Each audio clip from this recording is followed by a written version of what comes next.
Problems. Well, if we have problems, oh well. If we don't have problems, even better. Did we actually agree on any name for this thing yet? Are we just gonna call it the track watching for now?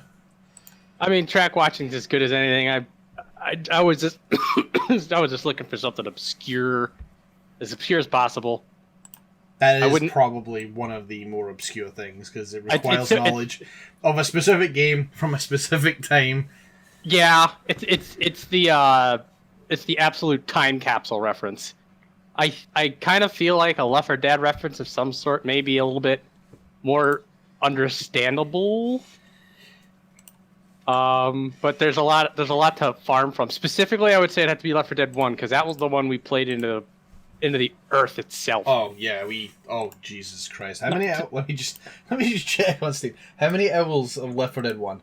Yeah, to take nothing away from Left 4 Dead 2, which was a phenomenal game. Yeah, we played through 306 hours of Left 4 Dead. Such good time. Oddly feels a bit longer, but well, it's because we did that, like, it was the consistency of it. Yeah, I mean, every day we'd just boot it up. We'd have Diggler, we'd have you, we'd have Death Scythe. And we had a very active custom map presence. Every so often we'd have Raynor show up for whatever reason. Oh my gosh. Oh, Raynor. Well, bless that person. Somewhere, he's blissfully unaware of the impact he has had on our lives. Can you imagine if he's still alive? Oh, yeah. Oh, Jesus Christ. No. Yeah, he's... Yeah, no idea. This person somewhere in the ether. I might have removed them from my friends list manually, I think, when I did the purge a while ago. Oh, I don't think he survived one of my purges either. Oh well. Good times. I think I'm due for one. But yeah, it would be some sort of a... I don't know, I was thinking of a couple things. I mean, there's the Bob fan club. I mean, that's a bit more of an in-joke. I mean, at that point, you might as well go with track watching, because at least that would have a certain level of consistency.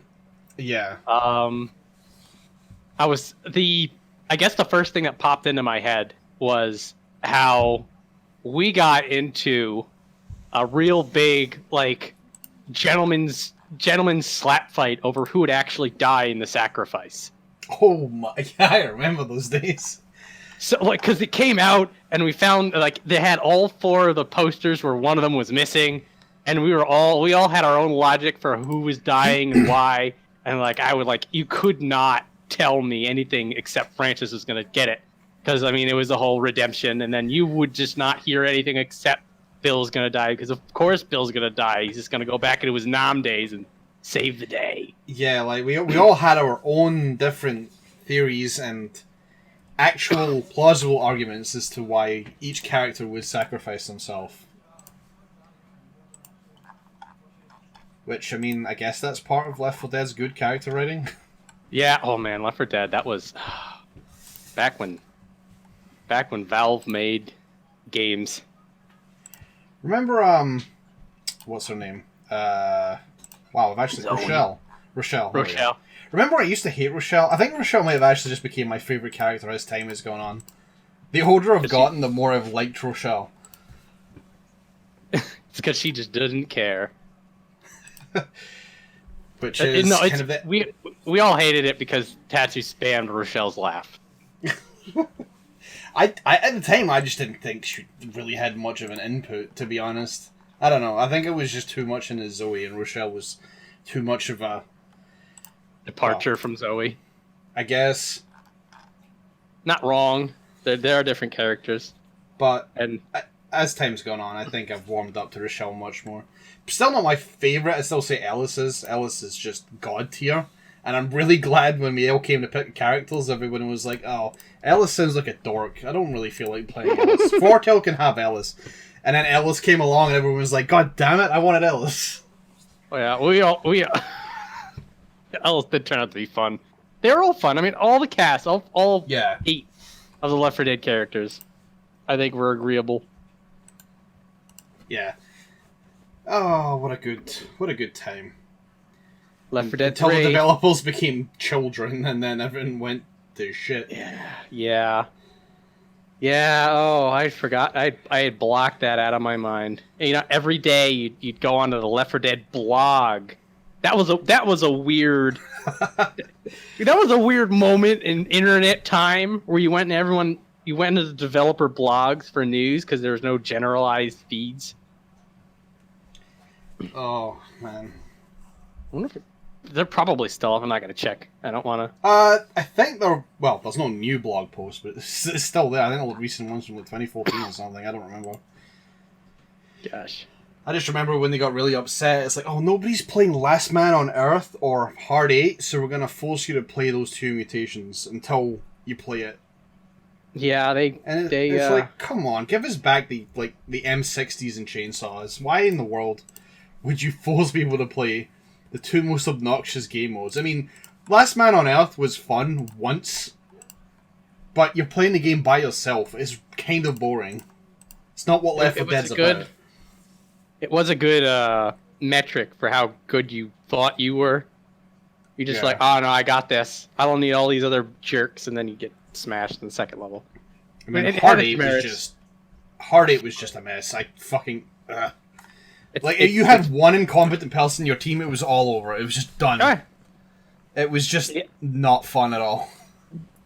Yeah, Hardy also broke their own development rules, which, I mean, we certainly weren't complaining when they gave us an infinite ammo M60, so it is a bit of a moot point. But yeah. I mean, it is a mutation. It was optional. You just ignore it. Yeah. But forcing it down our throats because we weren't playing it was kind of a dumb idea. They were definitely drinking their own Kool-Aid over there. And then came Evolve. We never did play that. We got hyped over it. And then it was a disaster, and then we just didn't bother with it anymore. Yeah, that went from 0 to disaster very quickly. It burned itself out in a flaming heap, and yeah, and then that was it. That was it. The 4-player coup. We did Borderlands 2 for a while. I guess horror PvE. Yeah, PvE nonsense. Yeah. I mean, we tried Versus, that didn't go well. Yeah. Oh god. Well, problem with Versus is that you're not incentivized to stay if you're getting your ass kicked. I mean, I still don't have that achievement for winning a Versus game, and that's because nobody fucking stayed. Because if you had a bad first round, you just left, and the game wouldn't let you get the achievement for destroying your enemy's will. You had to drag them all the way to the end. And then furthermore, because the people who are losing go first, if they get wiped early enough and they know for a fact they're going to lose, they don't even bother. Just like, we're done. Yeah. Bad news. Versus was fun in theory. The thing was that Versus was semi-balanced, but a lot of people they look at the score, they see the sheer difference, and they're just like, nah, I give up. It was the obsession with the score. Like, they should have been something like, you guys won, but you guys were fun. I don't know. Just very, very fatalistic. Yeah, it was unfortunate, but yeah. We could do a Borderlands themed name if we were trying to think of a name of a game that we played a bunch of. That's actually a good point. Trying to think of a gun. Ooh, a conference call. Was that one of the? That was a. What kind of an SMG was that? That was a shotgun, I believe. Shotgun. Oh wait, and maybe the conference call shotgun. It was legendary shotgun that fires 5 projectiles per shot. Each projectile generates more projectiles upon impact. It essentially explodes after. It's an explosive shotgun in a nutshell.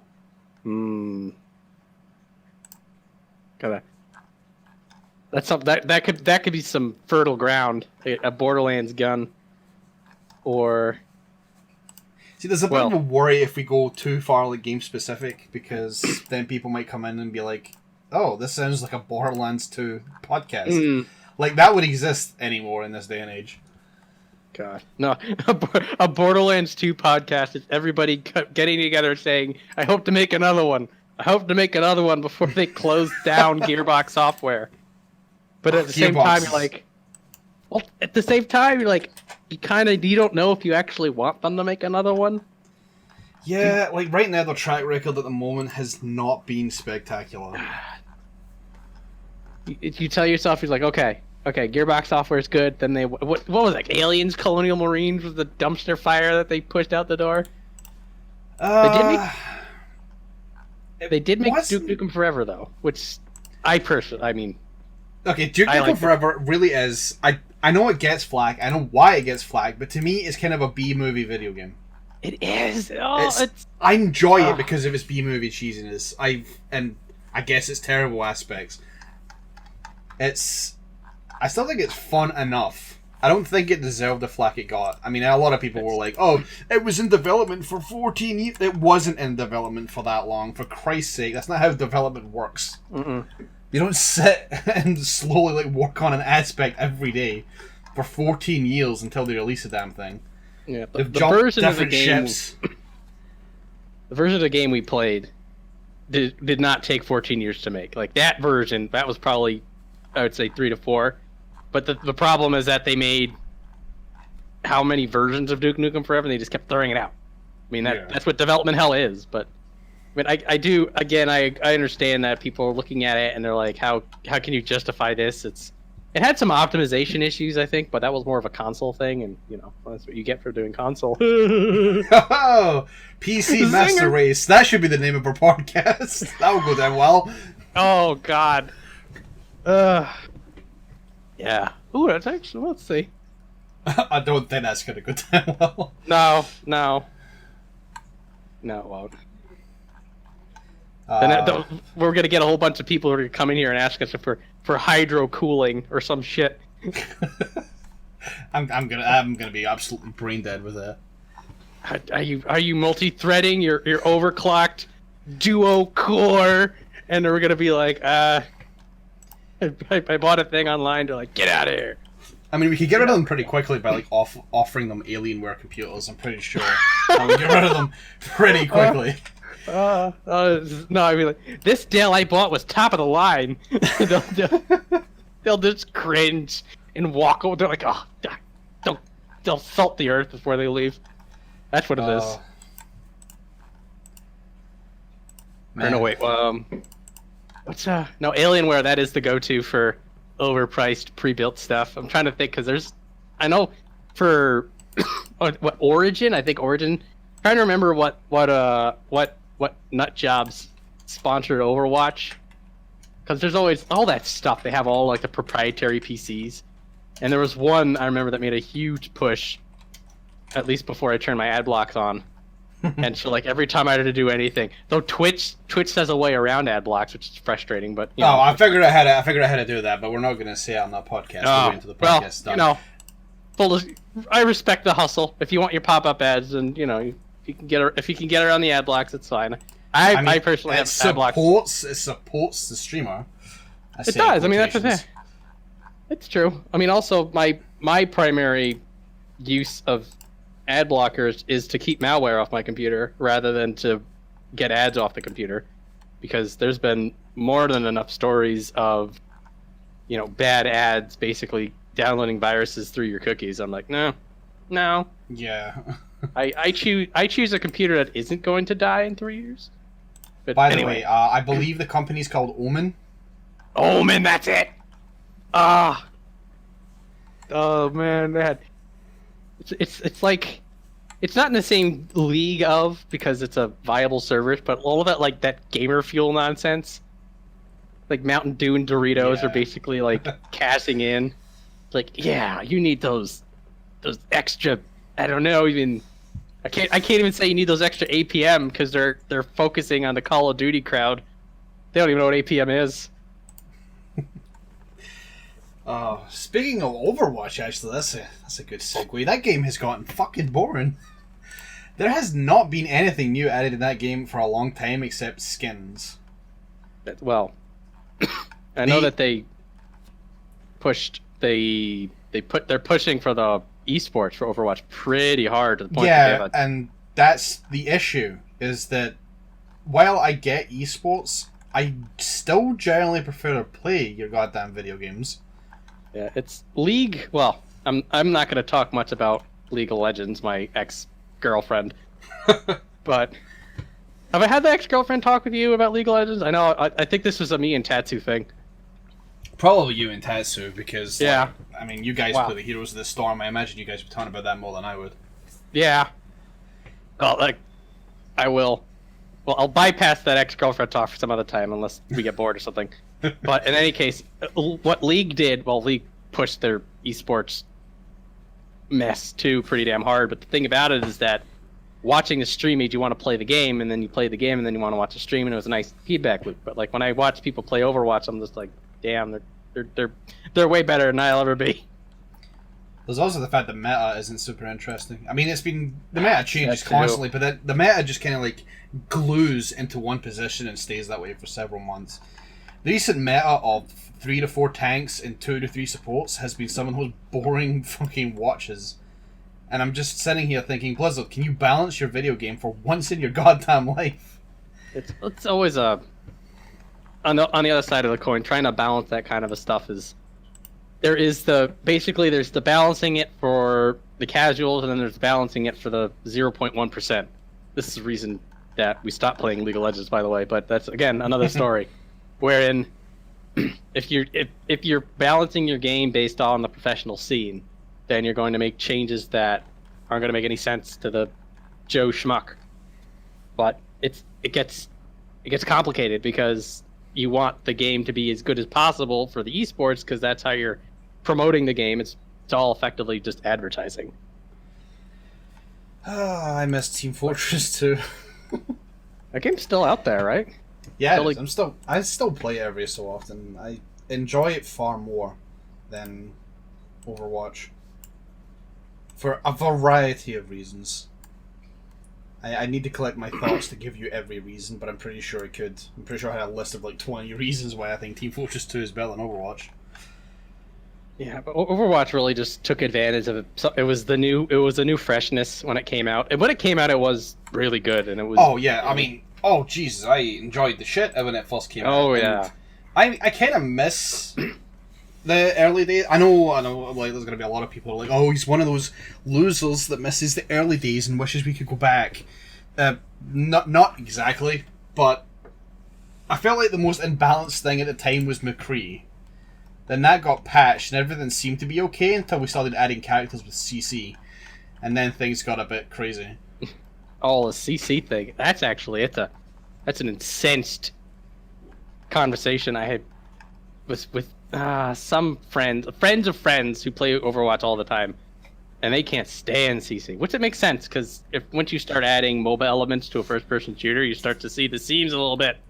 Yeah, and they need to stop with the CC. They needed to just almost every one of the new characters had some form of CC, and it was just becoming much less fun, especially to play Reinhardt.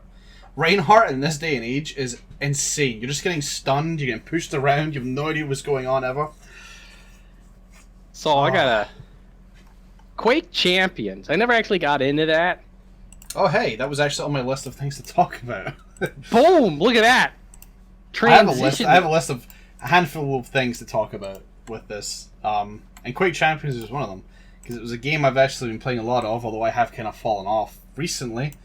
Not because I hate the game or anything, but just because I just can't be bothered playing it.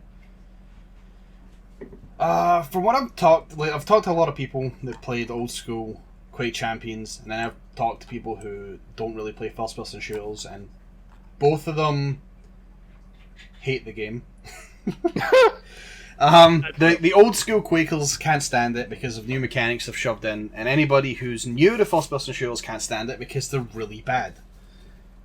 That makes a lot of sense, actually. Quake Champions is instantly, you either have to be a god or you're out. Although they have tried to balance that, there is a better MMR system now, so I think you can get much more balanced games, but it's still very fast-paced. And honestly, it's filled in that void that Unreal Tournament 4 will never fill because Fortnite has taken priority. Oh, God. Once a week, somebody tries to hack my Unreal account that I made to play the Unreal Tournament 4. Pre-alpha? Like, I signed up for this, I'm like, oh, here's another account I'll never keep track of. And then I kept getting emails just like, it looks like you need help logging on. I'm like, oh, haven't been logged onto this in years. What's going on? And then I talked to a friend about it, and he's just like, yeah, if you just turn on two-factor authentication, you'll never get those emails again. And then once every other week, I get here's your two-factor authentication code. I'm like, crap. Go away. Stop trying to take my Fortnite or something. I don't know, whatever. So, personal opinion on Quake Champions. I'm actually Fortnite is also on the list of things to talk about, but Quake Champions. So, personally, it's a game obviously I'm into a lot. Anybody who's ever watched a stream of mine might have seen me get salty a few times, but for the most part, I've enjoyed the game. It is very rough. If there's somebody in the game that's really good, you will just get a fucking pounding for about 10 minutes, and there's nothing you can do about it. Or maybe even less than 10 minutes, because they've hit the frag limit cap. And usually when that happens, it's not a good sign.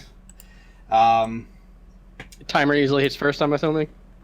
Yeah, timer is usually the first thing that goes. If everybody's terrible, yourself included, and there's one player that's just dominating the whole arena, then it's usually the frag limit first.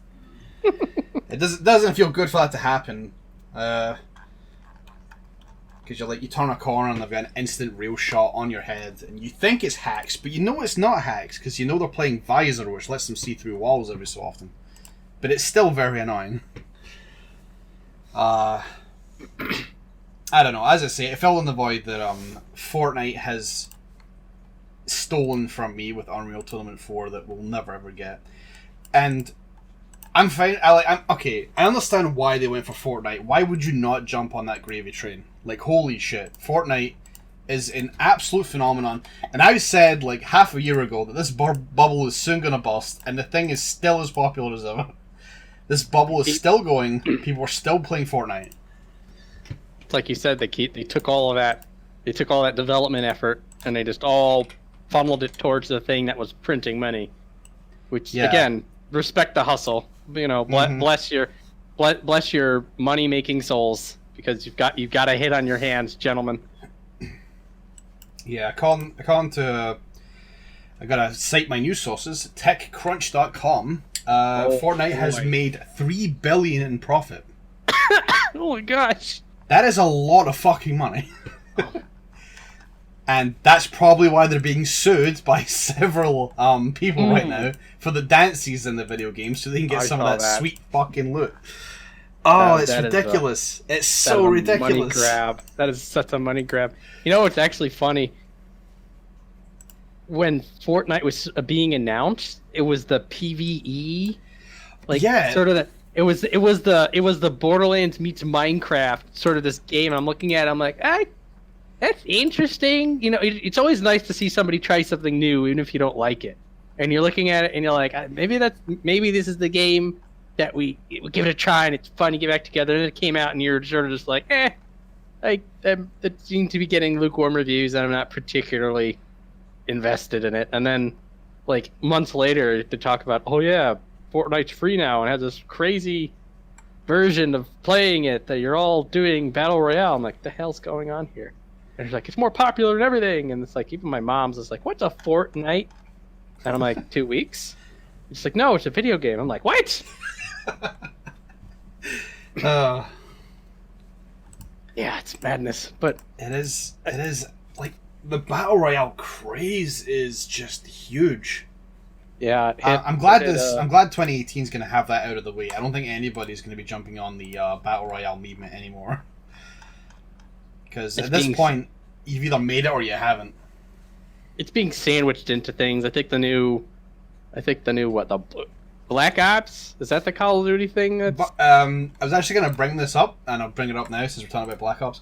I've played a number of battle royale games, and I hate a lot of aspects about battle royale games that I've played, like PUBG.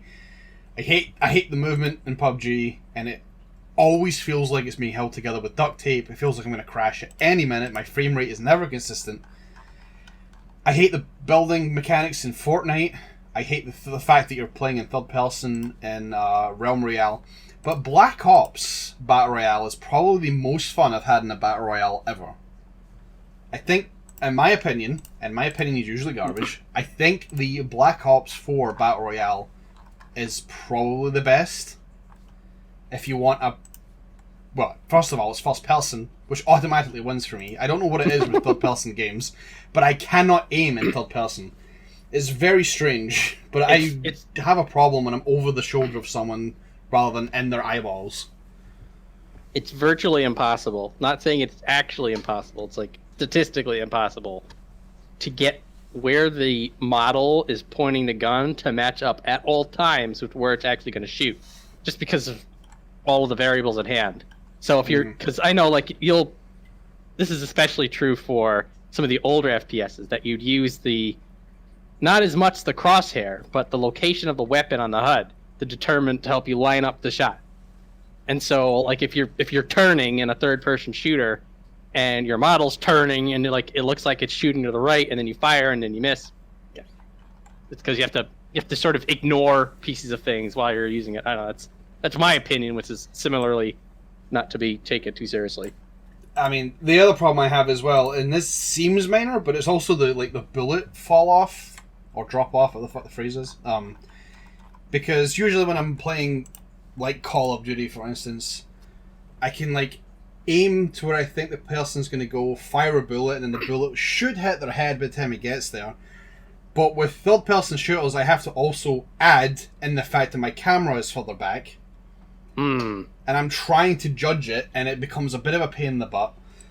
And I miss constantly. I understand if I was to play Fortnite every goddamn day, I'd probably get used to it.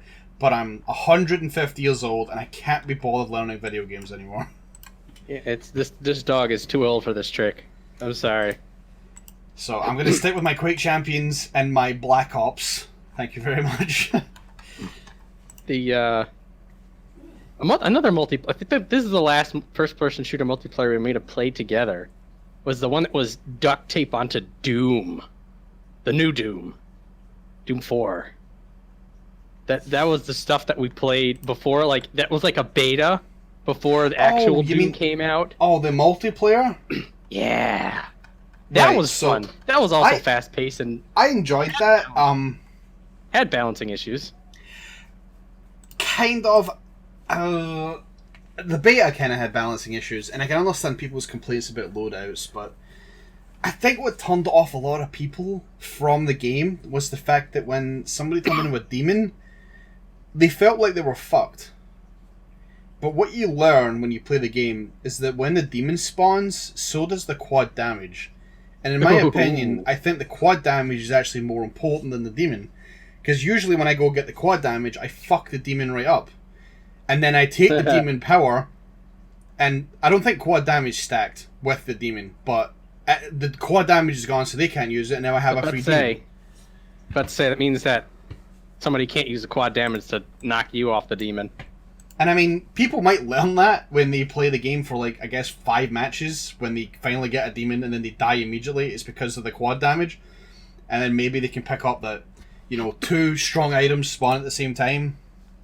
But a lot of people didn't stick around for that, and so they just chalked it up to being really bad. I thought it was alright. I'm not going to say it's the most fantastic first-person shooter I've ever played. I played it with a few people. Demon Sphere being one of them. May he rest in peace. It was a good time when we played it, but then other games came out and we just kind of went away from it. They did not have the staying power that Quake Champions or Team Fortress 2. Yeah. Also, then the actual Doom came out, and yeah, and then when that came out, you didn't want to do anything else. Goodness, you're just whoa, hang on. I was glued. I mean, Doom is a massive deal, which is why this new game better not fucking suck, and we'll get into Bethesda pretty soon because we're gonna have a bit of a review of the year, and we've got a big topic to talk about. But I'm really hoping to God that this new Doom, the Doom Eternal, is going to be fucking also really good. Because I don't want to spoil what's going to come later, but are you telling me you're going to have a falling out with Bethesda about something? I mean, there's no point in even like making that reference. I think we all know what we're going to talk about. It's pretty much the only thing Bethesda's done this year. And it's probably been the worst thing I've seen in a long fucking time. So tragic. Holy shit. But, yeah, like, I've never had a problem with the vast majority of Doom games. Doom 1, fucking fantastic. Doom 1, Doom 2, even better. Doom 3, not a good Doom game, but still a good game. And then you've got Doom 4, or Doom 2016, and that is just fucking, ooh. Oh, that's good. They definitely fucking made a good game there. Molto bene. So I'm hoping Doom Eternal is not garbage. It doesn't look like it's going to be garbage. I find it really difficult that they would fuck this up, because you've already got Doom 2016 to use as a base. Yeah. I'll be honest. So my biggest issue, so I'm using this as an analogy. So my big issue with Borderlands pre-sequel is that it's basically the same thing as Borderlands 2 with more content. All the new Doom has to do is be the old Doom with more content, and we're already good. Like, really, just make more maps, and whatever geniuses were the people responsible for the story for that game, just keep them around for like 2 years, and have them bang out another genius. Oh my god! I remember watching the trailer and when they were in the UAC base, and the Doom guy just wanted that guy's key card that was around his neck, so he just grabbed the key card and dragged them along slowly on his chair to use the key card on the device. That shit's great. That is the exact Doom guy attitude that is required. I never thought I would think of a game named Doom and say, this is how you do storytelling. But here we are, and this is exactly what I'm saying. Also, let's be honest. The whole face of Doom guy was back in the day. I mean, obviously I didn't play it back in the day. I was too busy being 6 years old. Actually, it's not an excuse. I should have been. I mean, I played it when I was 6 years old. So. 6 years old with dial-up. I'll say. Actually, still not. Anyway, didn't play it back when it was, but like that was baller in its heyday. But it's just, there's so many. It's all the little details in that, all the little things that Doom guy does, and he never says a word. There's no character that goes to him and is like, "You look angry." It's just, you could just tell he is so pissed off with everybody and everything, and just every little nuanced motion he does. It's just him saying, "Okay, can you just shut the hell up? There's things out there, and it's alive, and I need to fix that." So good. It is great. Now, speaking of a game that was based on an engine from a previous title, Fallout 76 is absolute fucking garbage. Actually, I know more about Fallout 76 from the hordes of people saying, "What is wrong with this thing?" And I was sort of interested. Like, my Fallout experience has been, for the most part, outside looking in. I played, I think, 2 hours of Fallout 4, and I'm like, yeah, this is pretty cool. I like this. I can respect this, and then stop playing it. And so Fallout 76 comes out, and I'm just like, oh, good. They're still doing that thing, and look, it's multiplayer now. That's kind of interesting. Oh my god, everybody hates it. What has happened? I need to read this. Oh wow, they shipped a broken game. Wow. No, I mean, I don't think we need to go in too much about the stuff that's happened. I mean, there's been the whole unoptimized as fuck thing, there's glitches galore, there's the canvas bag situation, there's the $5 of in-game currency you got as a reward, which can buy you a door and a potted plant. Like, it's an absolute shit show, and it just keeps getting worse. Like, almost every week there's something brand new.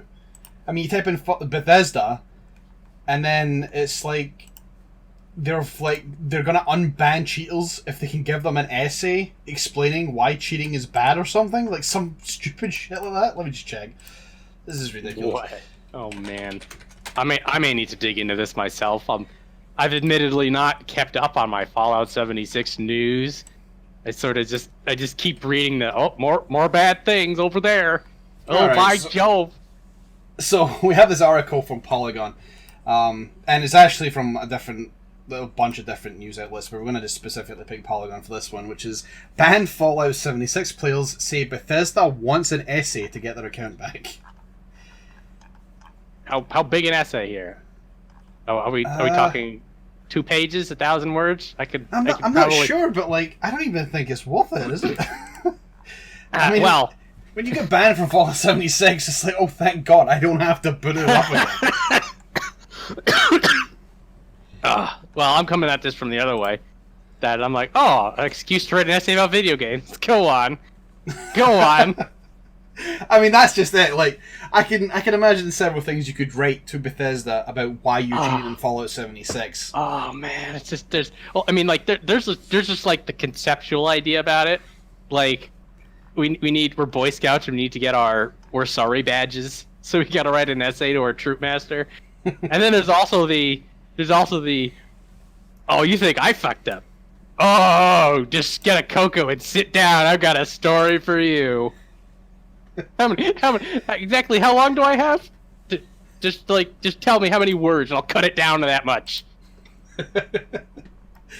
Oh, jeez. Bethesda. It does worry me a little bit. I don't think Doom Eternal is going to be affected too badly by this, but it's not a good look for Bethesda at all. It's kind of a depressing thing to see this dumpster fire even happen to begin with. And their handling of the situation has just been constant disaster after disaster. Speaking of disasters, this is a good segue. Go on. What do you think about Diablo for mobile? Oh God, I think honestly, this is an idea that if it was presented correctly and respectfully, that it would already have been forgotten.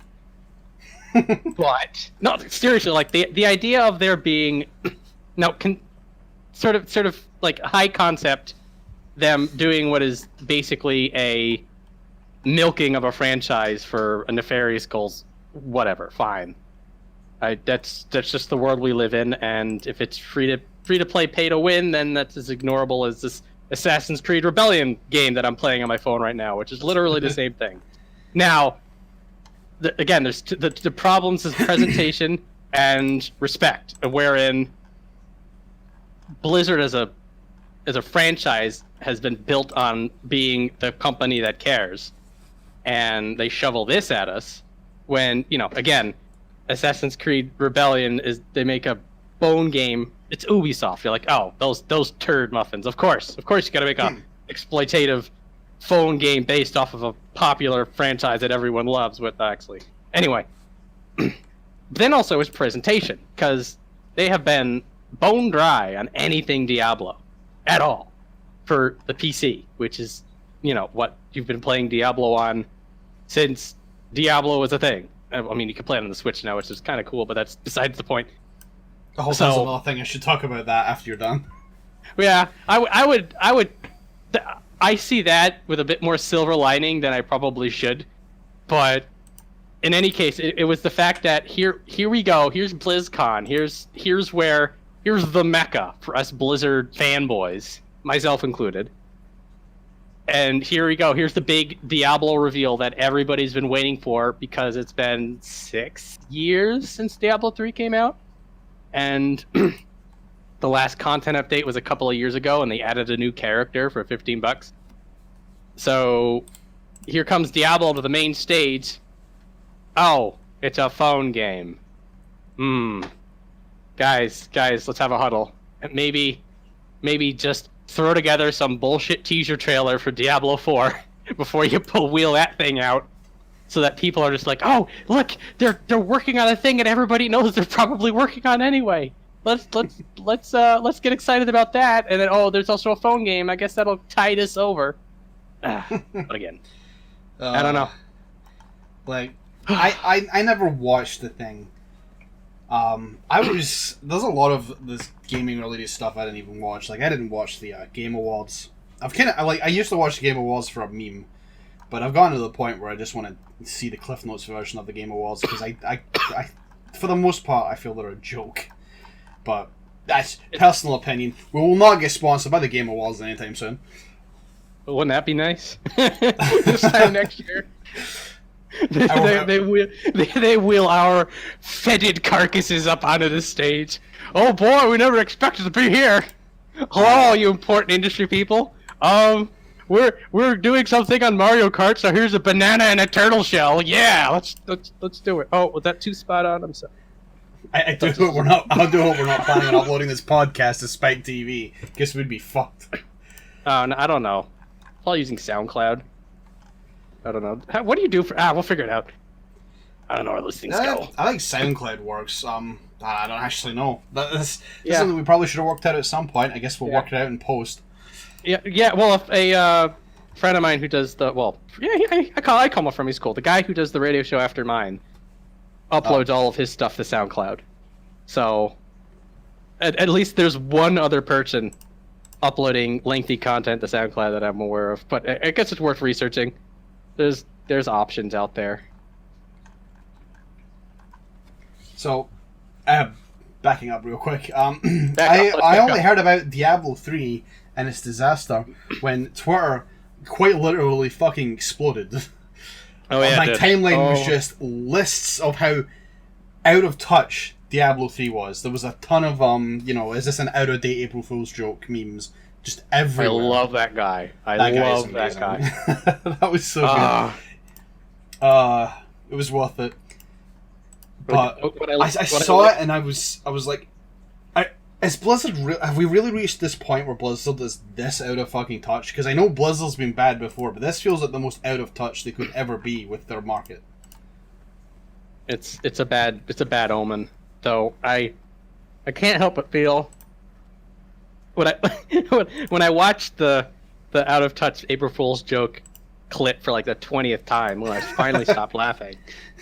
Just, the guy's timing was immaculate. But every time I looked at it, the people on that stage were fed to the wolves. They were not given any sort of help. So they were desperately trying to peddle this thing that you knew from about 5 seconds after that thing got revealed that nobody thought this was a good idea. And that's the point where you don't double down on it. You're just like, well, we've done goofed. Here's a consolation prize. We'll try this again. But they're like, they went to these people and they're like, you're just gonna get crapped on for 60 minutes. Go out there and just hold the line, hold the fort. God, these poor people had to use some sort of a controlled substance at the end of that day. That's all I know. Because imagine if you were put up on that stage after the reveal and it's like, you need to do a Q&A for 60 minutes and this thing is already a meme on the internet. How do you get your head around that? How do you possibly go up there with any sort of a optimism for what you're trying to peddle? It's it is rough. It is really rough. Yeah. So like I have for those like 2 to 3 people on the stage, they have my sympathy because that is just a bum rap. But the whole thing just it's bad. But I'll get it and I'll play it until they tell me to I need another $30 or my wizard can't cast astral aim or some nonsense. I'm not even gonna give them that courtesy. I'm not even gonna download it on the phone. I'm just gonna see what other people say. That's actually something that a friend of mine said would have been a good compromise. Okay, let me download it on the PC and play this garbage game there, because at least then it's a Diablo game on the PC. Yeah, I mean, I guess why not? Like, I don't see much of a reason for it. So the much surprise is not more mobile games that are ported to PC to some degree. I mean, Duel Links get ported, and I mean that game's like top tier for Konami right now. There are larger issues at work with mobile games, and that not a lot of them are worth porting to the PC, and a lot of them are more. A lot of them are more exploitative slot machines and or watching timers. Oh well, But I mean, the scabby garbage games on the mobiles can just stay where they are. That developer from India who made a 3D game with Spider-Man in it based on the GTA engine or something. I mean, they can just keep that on the mobile. That doesn't have to come to PC. Yeah, let's leave that one behind. But what I think is amusing about the Diablo situation is that they then just did another really dumb thing later down the line. Did you see about this Diablo for the Switch competition? Competition? Yeah, they had a competition. If you want to win Diablo for the Switch, take a photo of yourself playing Diablo for the Switch. Hang on. I think there's a circular logic argument there. I'm gonna need to go back and review your code. I mean, So you can cheat it if you have Diablo for the Switch. Like if you have its game case, you can take a picture of that.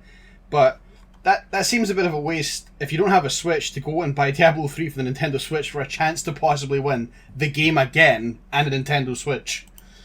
I'm so confused right now. It's such a bizarre contest. And I love the responses on Twitter. Just everybody is like, "What are you talking about? Do you not know how this works?"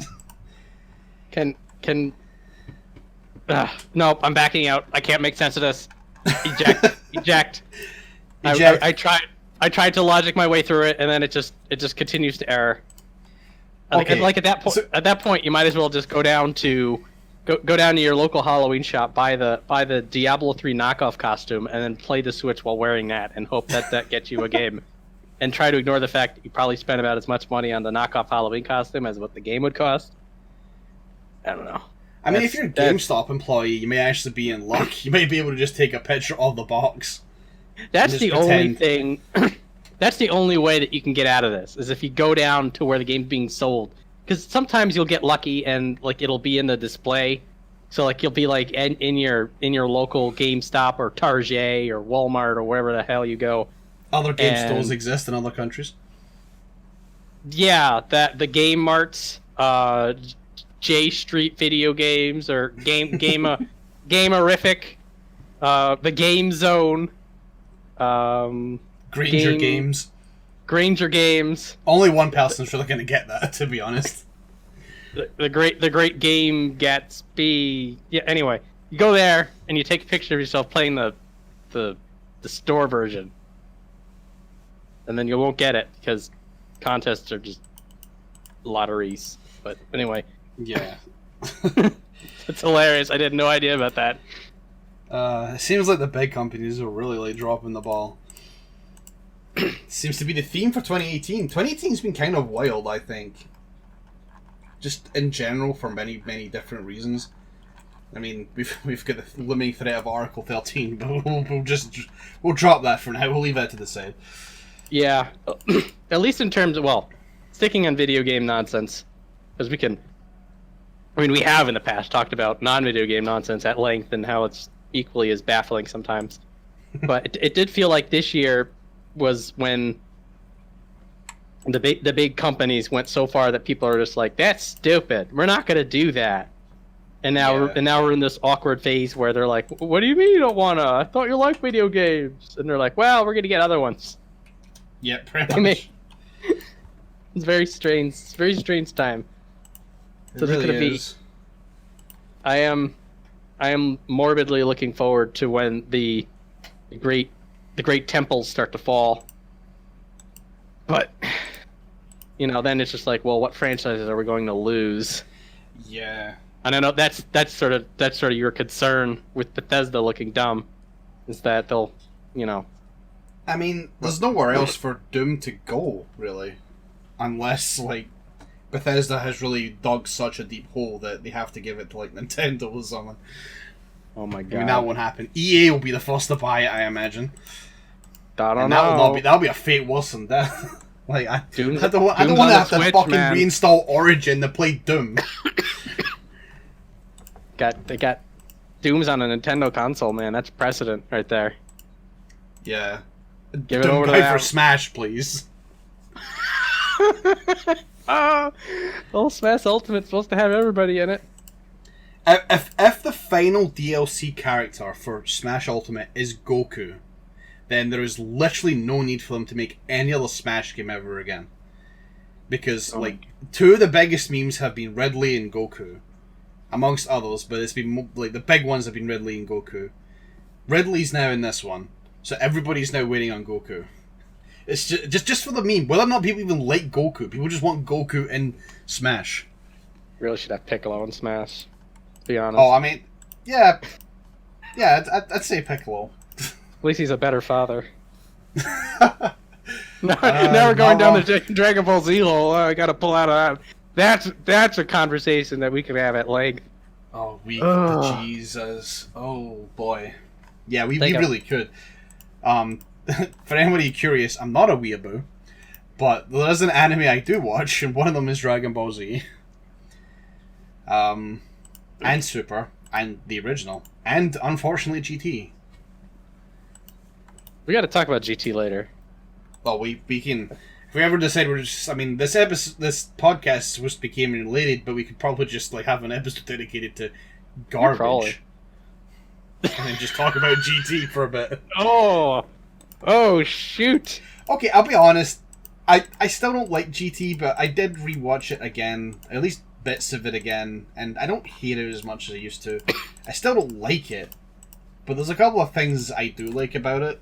I mean, I still like Super Saiyan 4 as a concept, but there's just a lot of shit I don't like about it. Especially the beginning. The beginning's really slow because there's no real plot. You're just kind of jump from planet to planet to planet. And I know it's supposed to be like the original Dragon Ball and the whole adventure sense of things, but it really is not that interesting as it is compared to Dragon Ball. Anyway, that's a story. That's something for another podcast at some point, I imagine. Oh goodness. The Dragon Balls. I know at some point I was going to talk about games that I played this year, and I realised that I didn't actually play a great deal of them. I mean, Quake Champions was one of them. That game was out previous year, but I've been playing Quake Champions more recently, and I've already talked about it. One game I played that is not exclusive to 2018, but I did play in 2018, was Mighty Number 9. Oh, I didn't finish it. I did not finish it, and it's bad. I didn't finish it because it's bad. I was about to say, why did you go back? Now I'm interested. Go on. So, the game was, I think it was free for PlayStation Plus. I think my sister told me it was free, and I was like, I don't care if it's free, don't you fucking download it. But she did anyway. And I'm like, alright, I'm here now, I have the game, all I've heard about it is bad things. Now, I usually tend not to fully listen to the internet as a whole when it comes to a huge dislike of something. So I decided, I'm going to give Mighty Number 9 a shot, see if it's bad. I got past 4 Robot Masters before I decided there is fucking nothing about this game that I like. And I stopped playing it. I don't. There's so many things that annoy me about it that Mega Man does better, funnily enough. And Mega Man 11 has shown that you can still make a good Mega Man game, because Mega Man 11 is a good game. Did you play Mega Man 11 this year? I only played the demo, but I've seen the game. I've seen enough of the game. I know it shouldn't have the instant opinion of it being a good game, but I've seen enough of it, and I played the demo, and it felt better to play Mega Man and Mega Man 11 than it did play Mighty Number 9. And it has been something I've been meaning to play. It is sitting on my wish list. I definitely do want to play it, because after playing the demo, I was actually interested in playing more of it. It just feels better to play it. I don't like the music, and I think that's a general consensus when it comes to Mega Man 11, and that's kind of weird, because Mega Man games usually have really banging tunes, but Mega Man 11 really doesn't. That's tragic. Kind of lacking on that one. That's probably the biggest flaw the game has out of all of the flaws that it may have. That's crucial, man. It is crucial. I mean, yeah, I haven't really seen very many 8-bit renditions of it, and that's probably because the music isn't very good. Dear. But, well, Mighty Number 9. Everybody's correct. Game is bad. Don't need to talk about that anymore. Done. What? Okay, we can go back and forth. Wait, what game have you played this year that I haven't? So I do have a list.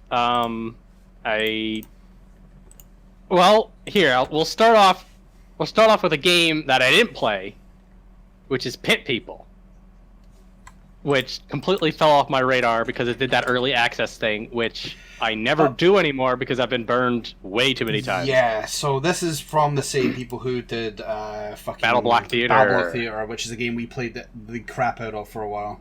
Oh, Battle Block Theater was good. So Yeah, when I heard that those people were making more things, I mean, also they made Castle Crashers, which is also supposed to be good, but I didn't play Castle Crashers.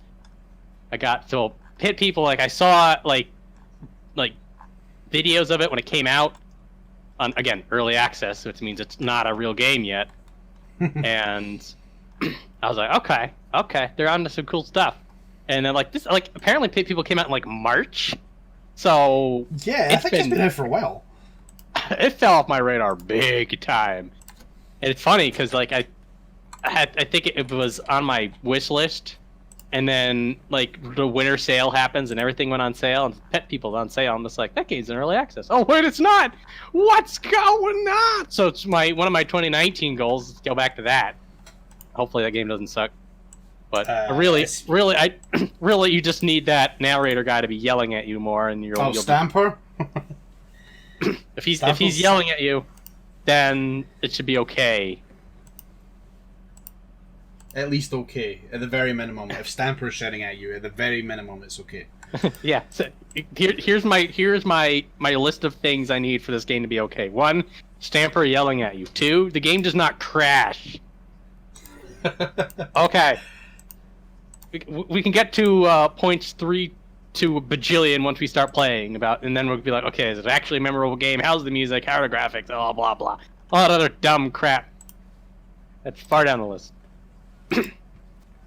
That came out in 2018. Wolfenstein 2 came out in 2018, which reminded me that I still am a shameful, pathetic shell of a person because I've still not played the new Wolfenstein Old Blood or New Colossus or apparently 2. New Order?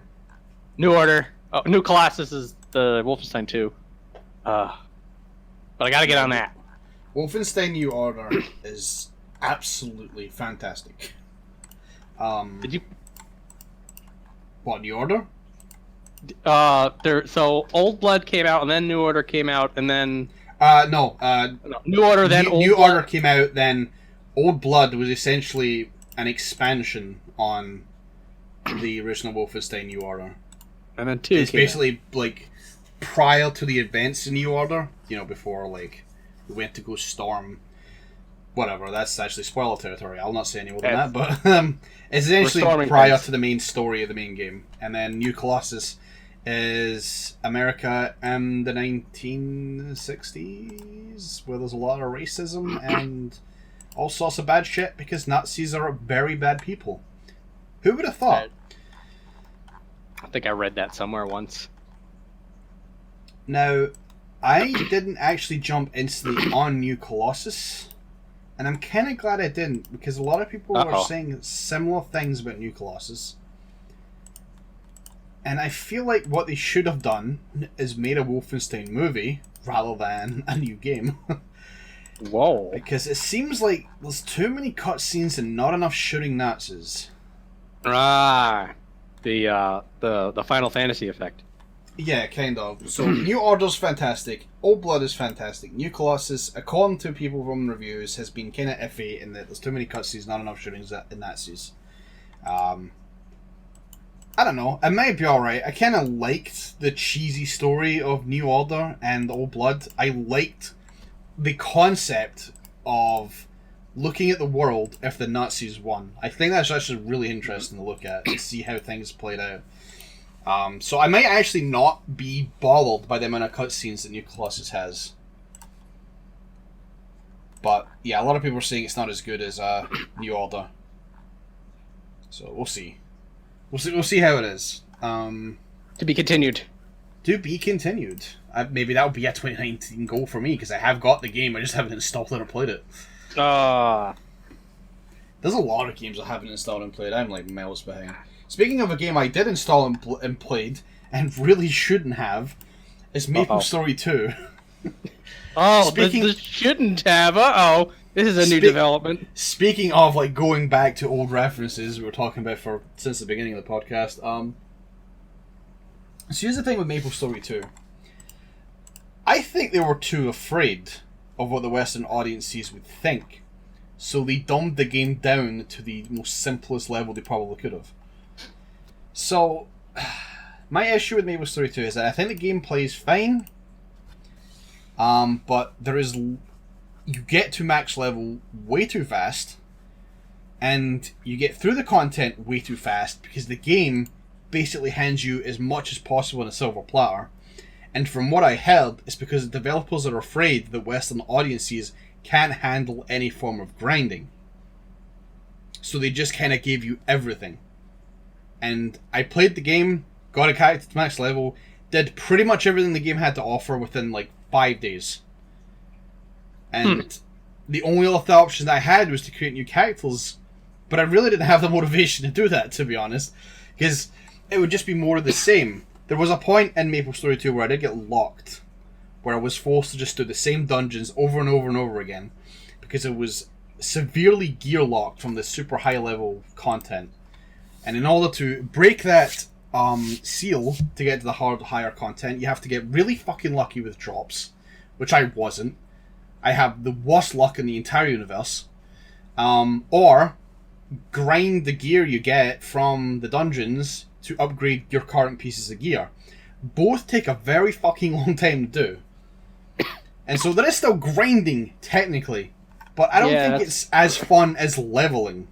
I know that sounds a bit strange, but like... Well, yeah, the thing about... This is a design philosophy of measured but minuscule improvements versus slot machines, basically. And honestly, this tells me that they sort of mimicked other MMO designs instead of sticking with their own stuff. Because drop rates being an issue is something that some of the other big MMOs exploit.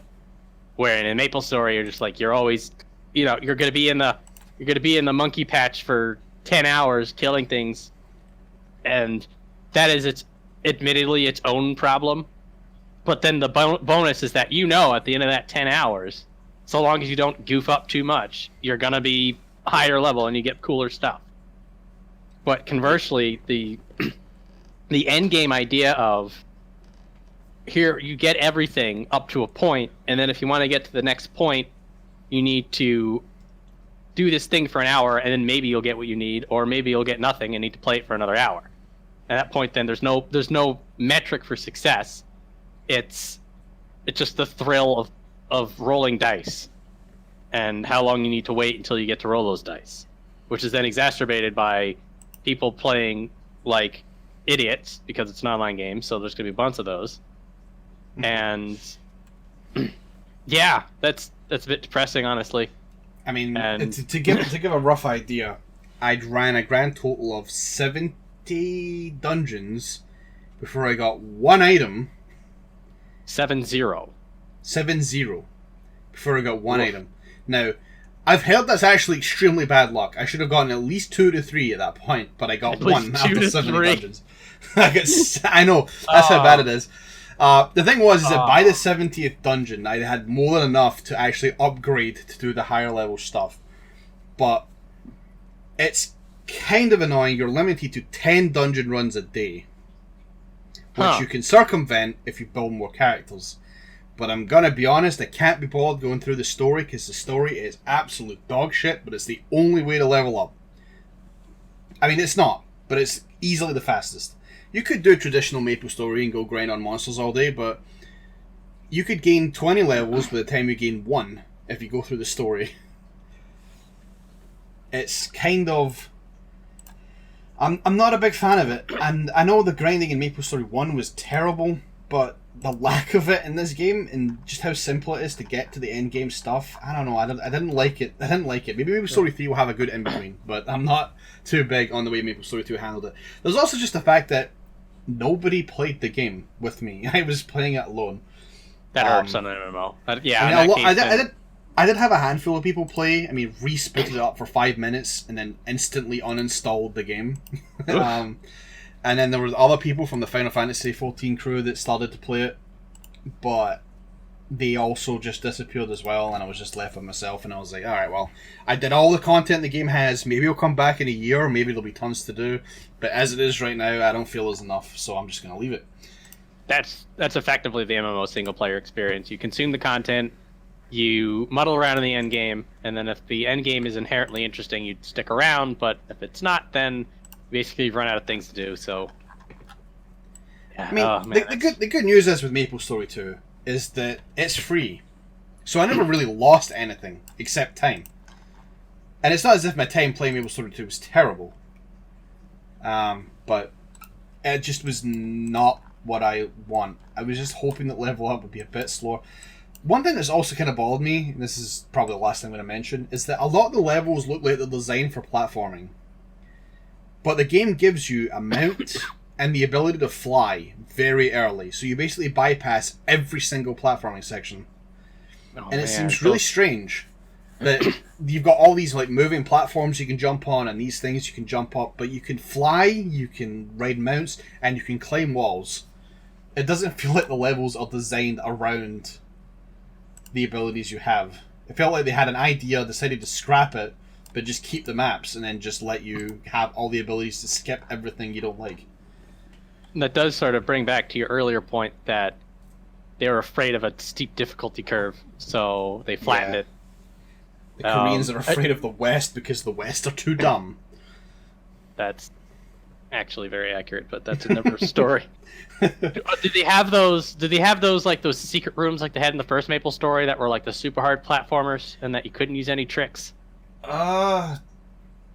Yes, there are quests you can do where you do get like it actually becomes a two-dimensional game where you get to jump around, which I don't know. I actually wanted to jump around in the isometric one, but it does put it into like classic MapleStory 2D jumping on platforms, and you can't use abilities. In fact, that's one of the positives I'll say about the game. Is I actually really like the mini games that pop up every 15 minutes. I think it is. No, it's every 20 minutes at specific times. And there's a lot of interesting mini games. There's a lot of really bad ones, but there's a lot of really interesting ones. The Ludibrium Escape, I think, is actually kind of fun if you can get used to how goddamn laggy the jumps are. Like, it's weird. I'm fine on EU servers, but when you're playing on... when I played on North American servers, it was a nightmare because it wasn't a client-side jump. You push the button and then the server will decide if you jumped. So it's really, really hard to get precise platforming down. Then there's Crazy Runners, which I think is... I actually like Crazy Runners, because I'm a speedrunning idiot, so I try to get as quick a time as possible on Crazy Runners. But then you've got games... Then you've got games like Dance Dance Stop, which I'm pretty sure was entirely developed for trolls and nobody else. I think I watched you play that one, and then somebody like knocked you off the space. Essentially, how it works is that there are 16 squares, and on these 16 squares, random numbers will appear, and only a set amount of players can stand on the numbered thing. So if there's a platform that has 3, only 3 players can stand on it. This usually results in a fuck ton of trolling, because there will be there'll be a square that has 3 on it, and then everybody's trying to clamour to get on that square. So you've got like 7 people on a square designed for 3, and they won't move. The thing is, I'm pretty sure that the way that game's designed, I'm pretty sure it's possible for every single player to win, but because people are idiots and are afraid of losing, they tend not to leave the spot in hopes that other players will leave, and they don't, because they're also thinking the same thing. So, the first round usually results in like half of the game being trolled out of existence. I like it personally. I think it's a fun detour just to watch people get really, really salty at a silly game about dancing.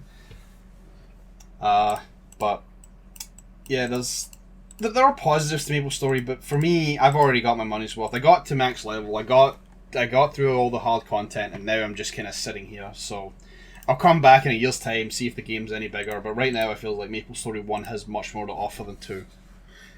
That was a long talk. We can edit that down, by the way. I think we can skip a lot of MapleStory 2 bullshit. We'll see how much I care about editing when we're done with this. Oh boy, let's hope I don't see anything bad or political on this thing, because that would be really awkward. Then you'd have to edit it, you wouldn't have a choice. Maybe. I don't care. Alright, so what games have you played this year? Or what games have you not played this year that you need to? So, a game that I played this year that came out this year, there was a few. But the big one's God of War. And... Oh, yeah, that's a game. I went through a journey in this game, and not like the actual literal journey that Kratos goes on, but like an emotional one. I am a big God of War fan. God of War's why I went Sony in the Sony Xbox, I guess, girl slap fight that's now just been perverted into this strange... Well, at this point, it's less of a girl slap fight and more like a fucking tank versus a twink at this point. Xbox just keeps getting clobbered. That in itself has been a great ride. But yeah, the first God of War came out, I was absolutely in love with it. And I played, I think, every single God of War except for one of the PSP games that I just never got around to. I played the other one. And I remember at the end of God of War Ascension, I'm like, I think we're running out of steam. And we got to change this mess up. And that's exactly what they did.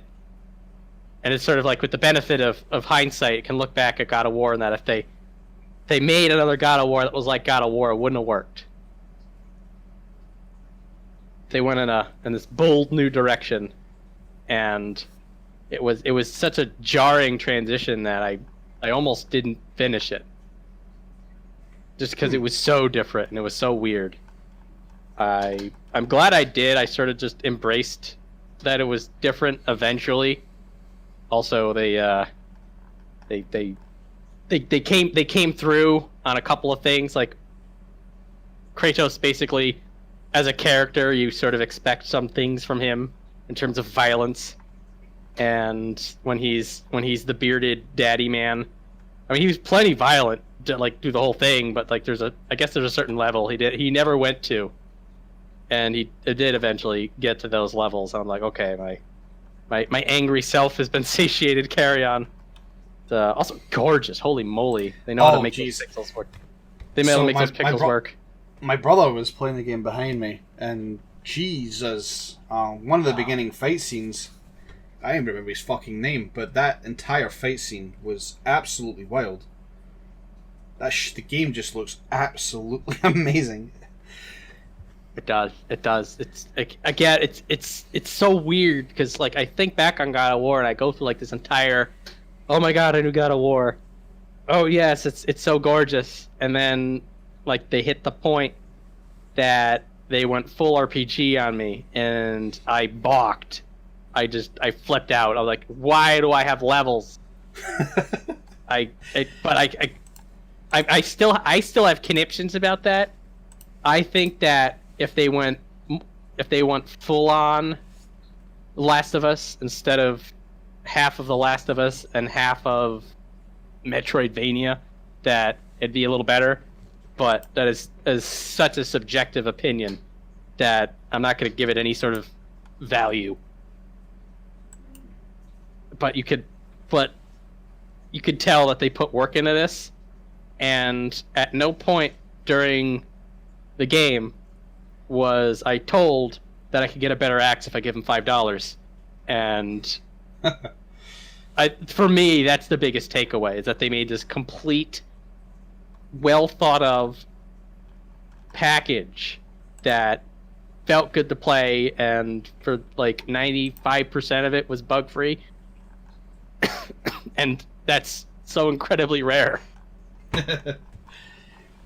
So incredibly rare. I'm sure if I had the game for like 10 minutes, I could find something. Oh, there's things. Oh, there's things. Believe me, you try hard enough, you'll break it. So, for anybody curious, I'm someone who has not really played any of the God of War franchise games at all. I'm a Philistine who has avoided all those games.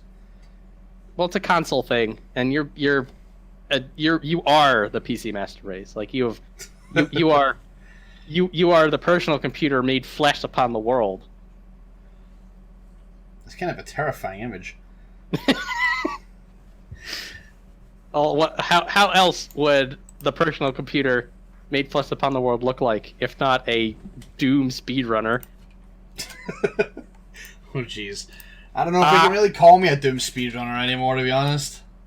You were at one point. Yeah, I was at one point, and then that event happened, and then I stopped forever. I'm just saying, like, sure times, time changes, time makes fools of us all, or some other quote. But I don't know. Anyway, I don't think time made fool of. I don't think time made fool of me. I think me made fool of me. In front of like 100,000 people. I don't know how many people were watching at the time. It was let's go with 100,000. That's a nice round number. I think 99,000 is a little bit more of a letdown. You're just like, I couldn't get that 6 digit. Couldn't get the sweet hundo K. Get the sweet hundo K, man. It's not true fame until you hit that asphalt, and just a little 50 feet higher. I suppose the only consolation I can take away from it is that it's not the worst thing that's happened at a GDQ event. You just imagine if you were at one of those. I'm actually, okay, like, random tangent, I am really surprised that none of my runs have actually appeared in, like, cringe compilations. I am very surprised. If we ever get popular, people are going to listen to this and they're going to suddenly add it. Like, there's going to be an entire video dedicated to just my speedrun and all the cringy moments. Well, that's how you know you would have made it. Yeah, I mean... Actually, now that you've said that, they may not do it now that I've asked for it. Well, I was actually kind of tempted. I was kind of tempted to do it myself, like this, like 2019. It's been 5 years. I was tempted to rewatch it and just comment on top of it, but I don't know if I can stomach it. Oh. So you saying that made me realize what this podcast should be named. Uh-oh. Drunken Roboenza. Oh my god! Drunk. Oh my lord. You know what? That could work. Cause I was about to say, damn it, if you're going to make a video, you're going to finish that compilation. Because it's reached the point that there's no way I would have remembered any of that. I don't remember half the stuff I said on the stuff you made videos of. I actually still have all of the clips. I just haven't made the videos. Oh, jeez. I have, like, referenced this a few times on stream, but I've never actually, like, shown it, and I don't know if I ever will. There's that, and also, it's the 6-hour stream that I got blackout drunk? Oh, yeah, when I was doing the 12-hour challenge, and you passed out on the final run. That I do not remember. That's still hilarious to me, because you're going through this monologue, you have this whole thing going, and then you just stop. Just stop halfway through. And I'm busy trying to get a good time on the final boss, so I haven't noticed that you've stopped. And I kill the final boss, and then I'm just like, Flame, how you doing? And there's just no response whatsoever. You're just gone. I don't even know if I want to go back and watch that. It'll probably be hysterical, but I'll be like, oh god. Oh god. Man, I miss those Roboenza days. That was 2010! Fuck off! It's 8 years ago! 8 years ago. Oh, what the fuck? I'm reading through all the comments. Jesus. I remember all these people. This is so sad. It's nostalgia for you. Yeah. God, 8 years! God, remember when Y2K was old? It's so weird. It still kind of feels like 2010. I don't know. This whole decade has had things going on in it. It might just be for me personally. I feel like the decade's moved a bit on the quick side. I don't know. I don't feel like much has happened. Well, 2020. I guess for me personally. new decade, new page in this here story. If we all live that long, for me, 2019 is a real make or break point. We may all be dead, and the video game industry may be collapsed entirely. It's terrifying. At the same time, I have a bag of popcorn just ready to go. Oh, man, I'm just looking through old videos. I probably should stop doing them. Oh, another game I played this year. Speaking of games that came out this year that were good but gave me conniptions, Deltarune. Oh, yeah, we had a discussion about that. Because I wanted to ask your opinion on it, and then you... So I've actually found a few people that's had a very similar opinion to you on Deltarune, but go ahead and let everybody at home... So I've come around to it, and Toby Fox basically gave this disclosure about Deltarune, which I really feel like if I had watched it beforehand, I would not be nearly as bent out of shape. And the big thing that he mentioned is that effectively Deltarune was doing the Super Mario thing, and that the characters are more like actors. So you have Super Mario World, Super Mario Odyssey, that they, rescue the princess, blah, blah, blah. Then you have Mario Kart, and they're all driving. You have Mario Party, and they're all making you hate your friends, and so on and so on. It's sort of the idea of, these characters have personas per se, but there's no real continuity. Like you can't put in, you don't put in Mario Strikers and wonder how Luigi totally dunking on Mario is going to affect what happens in Super Mario Brothers Wii 2. Like that's never going to happen. And that is how I should have approached Deltarune, but I didn't. That honestly. I mean, when I okay, I'm not going to try to spoil the game too much, but when I got to the ending section of the game, I ended up asking a bunch of questions as to what this game might actually be. So the beginning section and the ending section infuriated me because that amused me a little bit. That entire stretch of time was literally winky face. Remember this? Maybe we'll bring it back later, or maybe we won't. You'll never know. Which sort of it undermined the entire theory of Undertale in the first place, which was that everything has a purpose and it all plugs in. And so here he is, like you do this masterfully crafted puzzle. Like I'm not even talking about the Gaster data mining nonsense. Just like the regular conventional, you don't have a hacker's degree in hacking to enjoy the game. Just everything all fits together and it's this nice cohesive experience. And so like you get the it's like a jigsaw puzzle. Here's the picture on the box, and then you put it together and it feels really good. And then the beginning and the ending section of Deltarune is he hands you a jigsaw puzzle and the entire thing's white. What's going on? Does this piece fit here? Does it fit here? And then he's like, oh, maybe. God. I don't know if you might need to edit that. No, it's good. It's good. I'm going to actually take that sound effect and make it as a hit sound for Team Fortress 2. Do it. That's fine. But again, now, the beginning and the end only. I will say that my opinion of the middle section continues to be of high quality experience. The entire thing was just phenomenal. I agree with that. I would never go as far as to say that Deltarune was bad. I mean, furthermore, even the stuff that infuriated me because it was not bad, I suppose. Also, the music was good. Thank you, Toby Fox. Toby Fox is just an absolute goddamn god when it comes to music. Even if you don't like Deltarune or Undertale for its gameplay reasons or whatever, its music is just absolutely top-notch.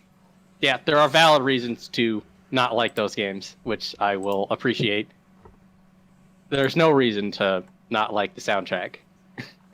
I am much less flexible on your choices of music, good sir and or madams. I was thinking of maybe asking the question, but I found out that you don't like Deltarune music, so it's over. Oh, dude, that's a break point for me. We're gonna have to, yeah. If somebody goes up to me and they're like, "Oh yeah, cool, I'm in the video games tool," and you know they're kind of funny, and they're not weird about it, and they're just like, "Yeah, Deltarune was alright, but the music was bad." I'll be like, "Okay, hang on, you had me and then you lost me. I'm sorry, I have a plane to catch. I need to go to Uzbekistan and I don't know, defuse some bombs or some shit. I'm out." Hold on, let me just see this. That's probably not a real country, by the way. I'm actually googling Deltarune music is bad to see what comes up. The only thing that's really came up is somebody said that the soundtrack for Undertale was better than Deltarune. That's like the only one that's really popped up. And I don't know, I feel like Deltarune has so many really fucking good bangers. So does Undertale, but like, there's a lot of really, really good tracks in Deltarune. Really strong tracks. Deltarune is a very concentrated experience, just by its inherent nature. So I feel like he took all the tracks and sort of just like all of his track ideas. And also keep in mind that the soundtrack is like 45 minutes for a game that's maybe 2 hours, 2.5, 3 hours long. So it's proportionally a huge amount of music. And you're only listening to every track for, 10, 15 minutes. So you have Field of Hopes and Dreams. And, that's like 5 minutes of the game. But that's like a baller track. And the idea being that if it was an Undertale, you listen to that track for like a half hour. No less of a good track, but just saying that the exposure, I think, is a variable here. But I think we could. Oh God, yes, Rude Buster's so good. Let's agree that both soundtracks are good, and we can have the Kirk and Picard argument about which one's better at some other time. Maybe at your own discretion. Maybe when the full game comes out. Maybe Deltarune will release songs so terrible that it will give Undertale the upper hand. Stop plugging your Undertale AUs in here. God, there's already enough in the universe. We don't need more. God, is that? Wait, hold on. Now I need to check. I don't know. Oh, I don't know. I didn't mean to open Pandora's box. I'm opening Pandora's box. There is something called Uppertale. Oh no. Oh jeez. Are they all refined gentlemen sipping tea? Are all the sprites official? Are all the sprites just everybody with top hats on? I'm trying to see it. The one thing that bothers me immediately is that the text box size is not correct. Oh dear. Okay, this just ooh, yikes. Why are we hold on? Why are we fighting Whimsun and Frogget again? This is supposed to be the sequel. Why are we even fighting them? This is all over. Okay, I don't even want to. Nope. There's already a million Let's Plays in this as well. So somebody calling it Undertale 2. Ooh, don't know about that one. I think you're a bit ambitious with that. Alright, anyway. We now know that Uppertale is a thing, because I'm an idiot. Oh, God.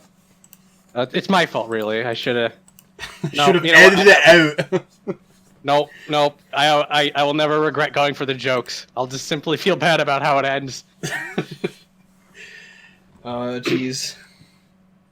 Alright, so the last game oh wait, no, I just thought of another game I can add to the list, but one game that I played that I feel I need to talk about is a game called Parkitect.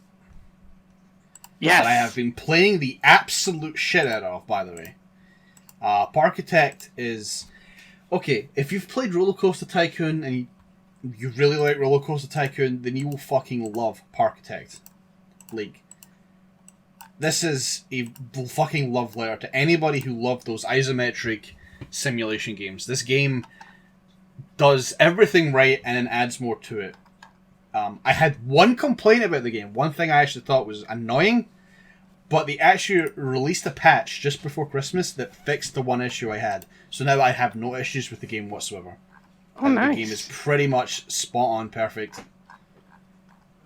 The issue I had is that sometimes when you're building a roller coaster, you end up with like 1/8 of a unit, and I'm trying to like line it back up with the station, and I can't do it because I'm an idiot. I mean, it's simple fractions, but when I'm streaming in front of like 200,000 people, I kind of have a brain fart, and I can't figure it out. But they've now fixed it so that if you're trying to get if you're trying to get a bit of track that's an odd height unit to the station, it will automatically snap to the station. So you don't they have a to... scooch feature. Yep, so that's basically all the problems I have with the game pretty much fixed, I think. We may have to edit that out at some point. Crinkle, crinkle. It's after Christmas, guys. You just had some wrapping paper next to your mouse. Oh yeah. Yeah. You know me, I'm a hoarder. I just keep everything, including all my wrapping paper, right beside me. No, like you were wrapping presents and then you just didn't put it away, or it is the old wrapping paper. Gosh, the people who save wrapping paper for later. Never mind. That's a bad road to go down. Legitimate question: do those people exist? Yes, they do. Oh, that's worrying. Crap. That is actually I could have gone through life without knowing that actually. Well, you can ask Google. I mean, that's pretty sure that's a thing that people do. Oh, yeah. Really, you can tell me virtually anything that's absurd, and then be like, there's some people who do it. I'll be like, yeah, probably are. Except there's people who wash money. Okay, I can kind of believe. I can actually kind of believe that one. Yeah. Well, if you're, it's a germophobic thing, but they will. Go to town with like some dish soap and a sponge and just get it all out. Wash off the stains of the lower class. I think it's the lower class who are washing it, honestly. But yeah, Parkitect. Good game. Really good game. Architect. Yes, that's what we were talking about. Now, here comes the big ultimate question. Parkitect or Planet Coaster? Now, for me personally, both games are actually really, really good. But I prefer Parkitect. One, because the game actually does have restrictions, because you are stuck to an isometric grid for the most part. And two, it's actually more challenging to try to do the scenarios. For me, Planet Coaster, while I think it's a good game, I also think it's kind of a glorified level editor. It gives you a absolute crap load you can do. And it really doesn't feel like it's too big a challenge. Most maps, you aren't under a time limit, you aren't under any strain. You're just like, here's a map, do what the hell you want. And while I'm normally fine with that, I like to have a little bit more challenge, and I feel like Parkitect does offer a bit more of a challenge than Planet Coaster does. Excuse me. I would assume that it would be sort of the Minecraft creative versus survival mode argument, that you have some people, they just want a level editor, and you just want to build the ultimate coaster.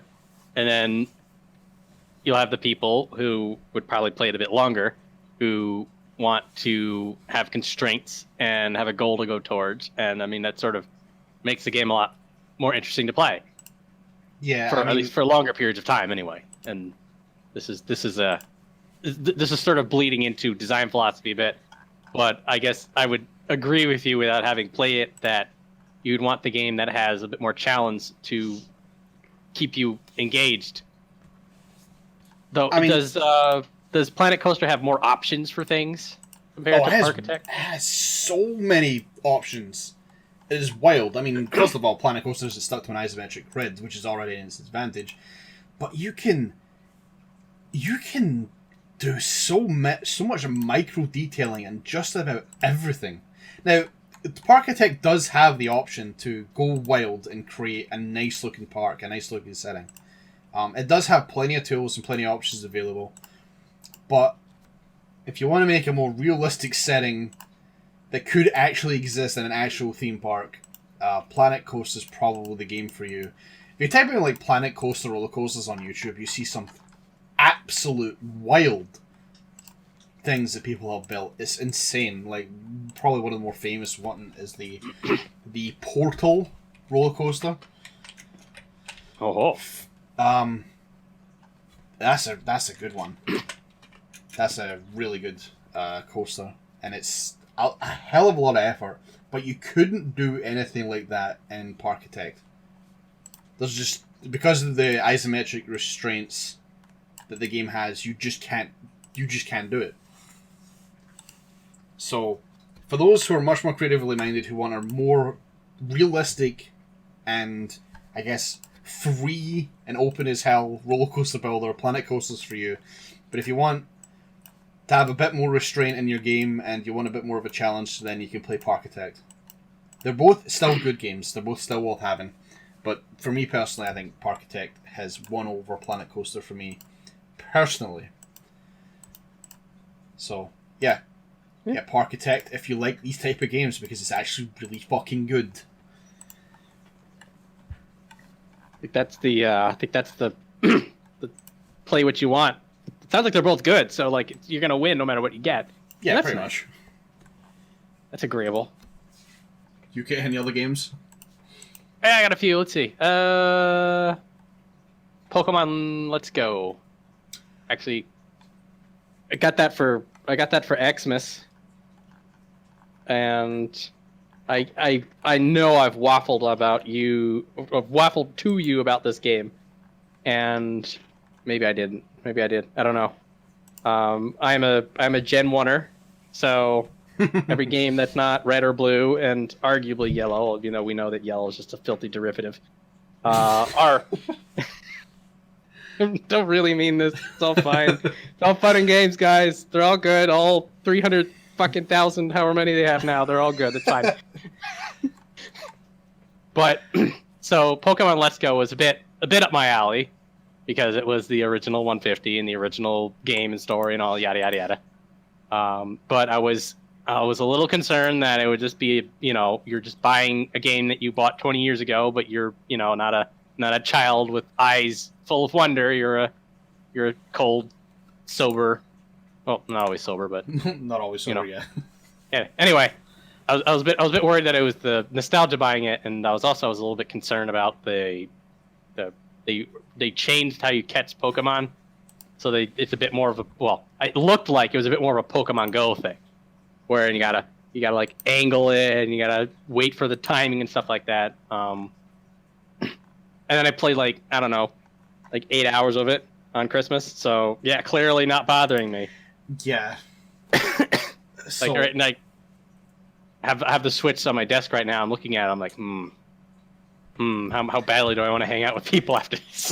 How badly do I want to talk to this guy? No, after this. Later plans for the evening. I'm just like, I don't know how much I really like these other people that are also my friends. I mean, but yeah, you speak to Tatsu plenty. I think he can hold off a day. Yeah, we're good. I said hi to him today. We're fine. It's all goodsies. I can just I'll just send a quick message to all my other friends. I'll be like, hi, you exist, I exist. Let's keep going. You know, and then do more. Think about. Oh man, farming. I'm already like I'm farming Pokemon. Like I know I'm not gonna get the full Pokedex because you get to get both. Because of course you have to get both. Yeah, of course. Of course. You gotta do trades. It's the whole song and dance.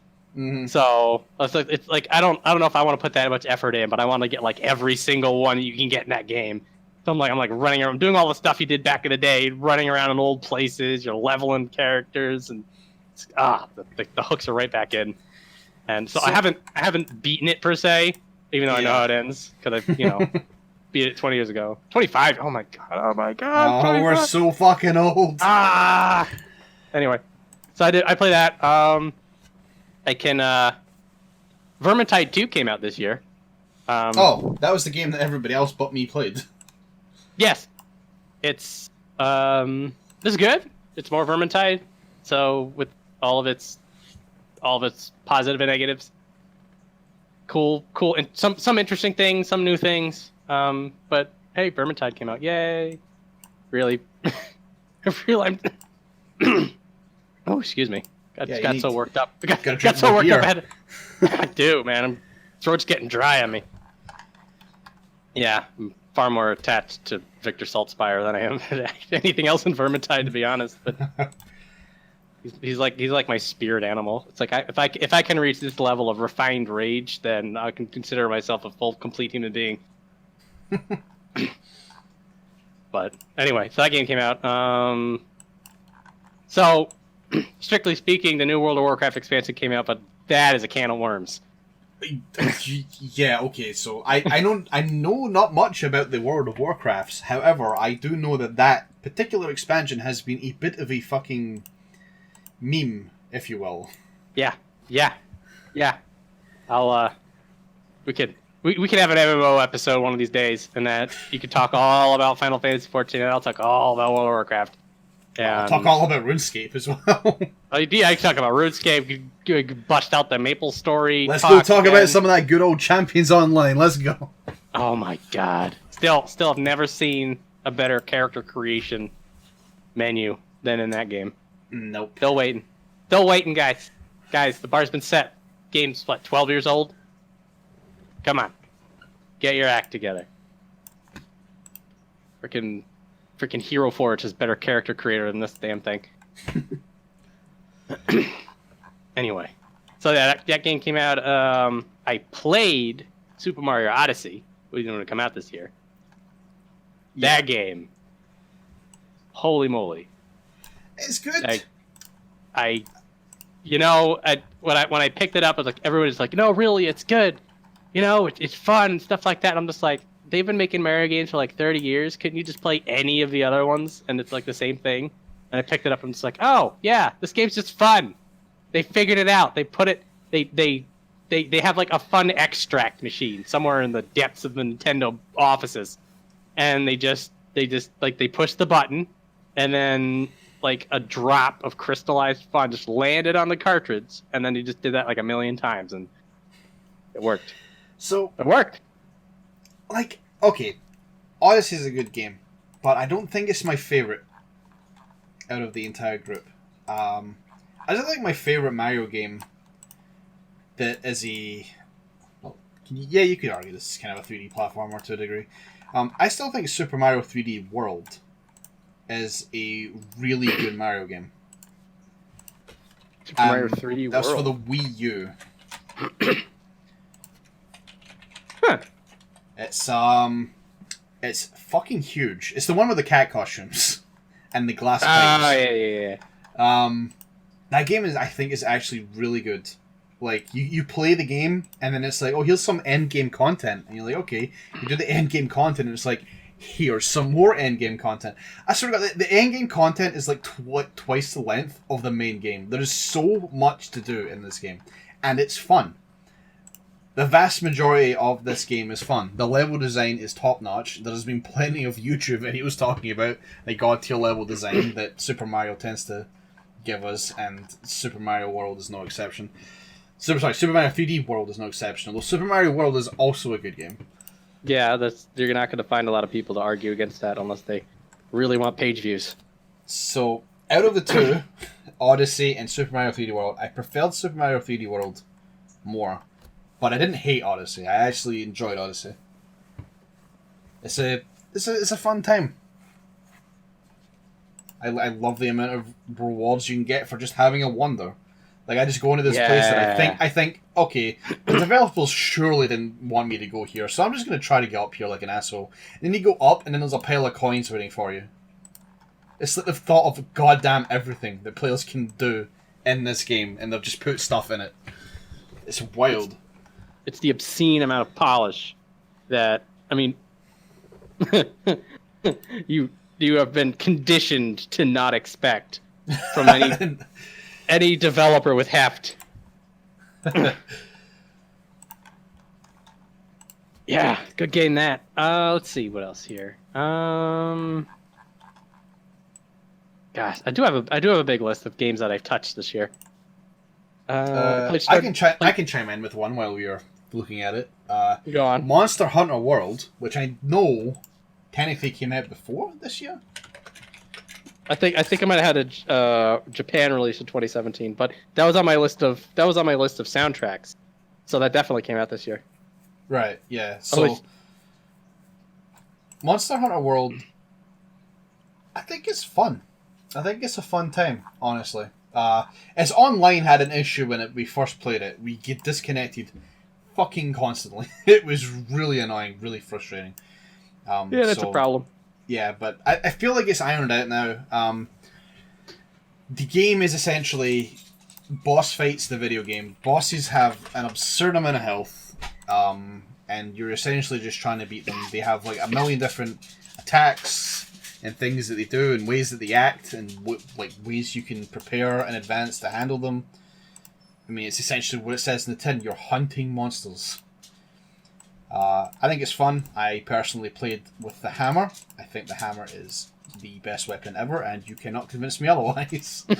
I fucking love the hammer in this game. It's so good. I just any time when I'm playing with Scarf or Tats or anybody, like, and it's one of those annoying bosses that I have trouble hitting. I'm just like, all right, guys, we're gonna drag this boss to the sand dunes, or we're gonna drag them to this hill. And anybody who's played Monster Hunter World will know why I want to do that. I love hills, slopes. Any slopes in this game when I've got a hammer is just...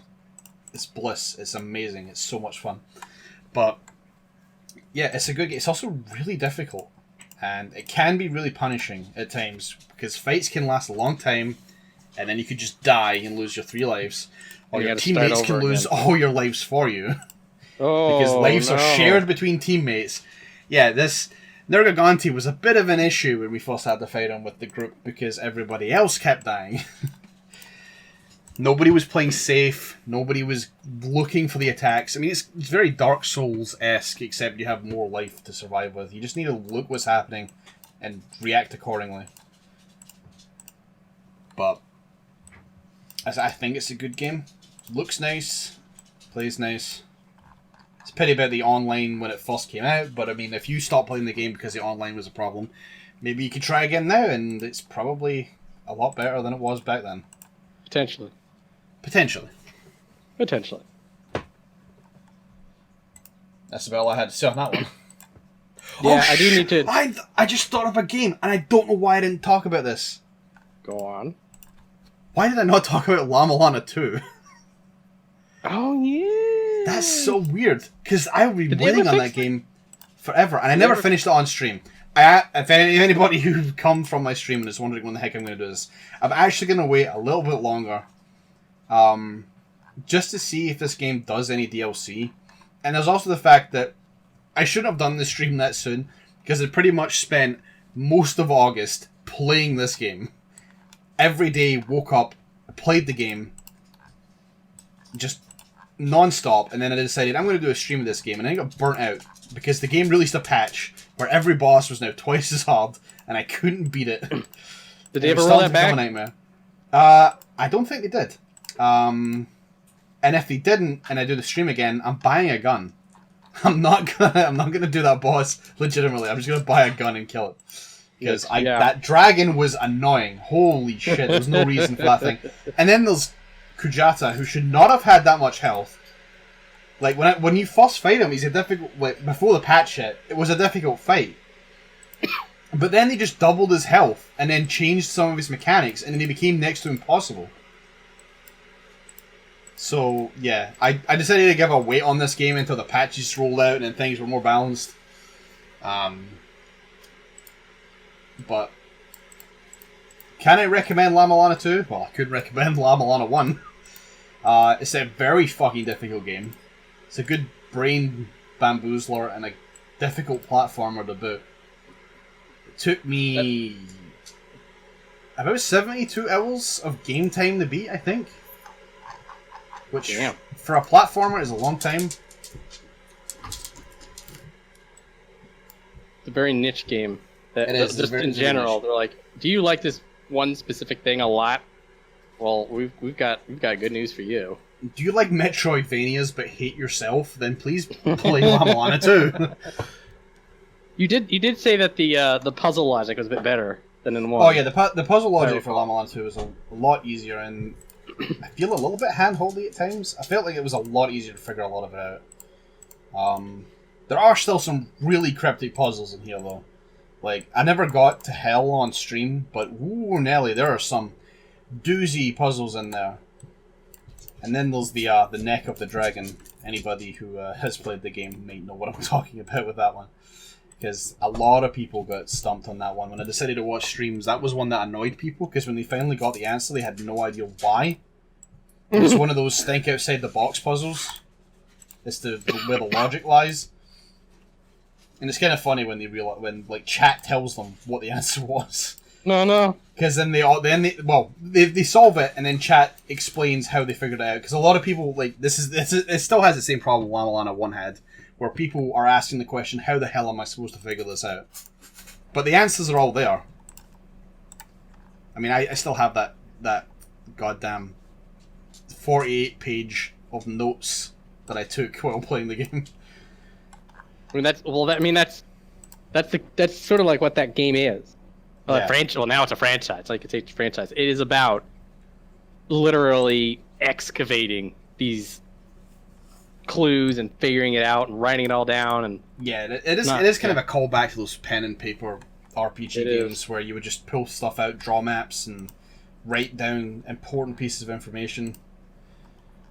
And I got a big kick out of the game. I enjoyed it. I still think I prefer the first one slightly more, but I still enjoyed the second one.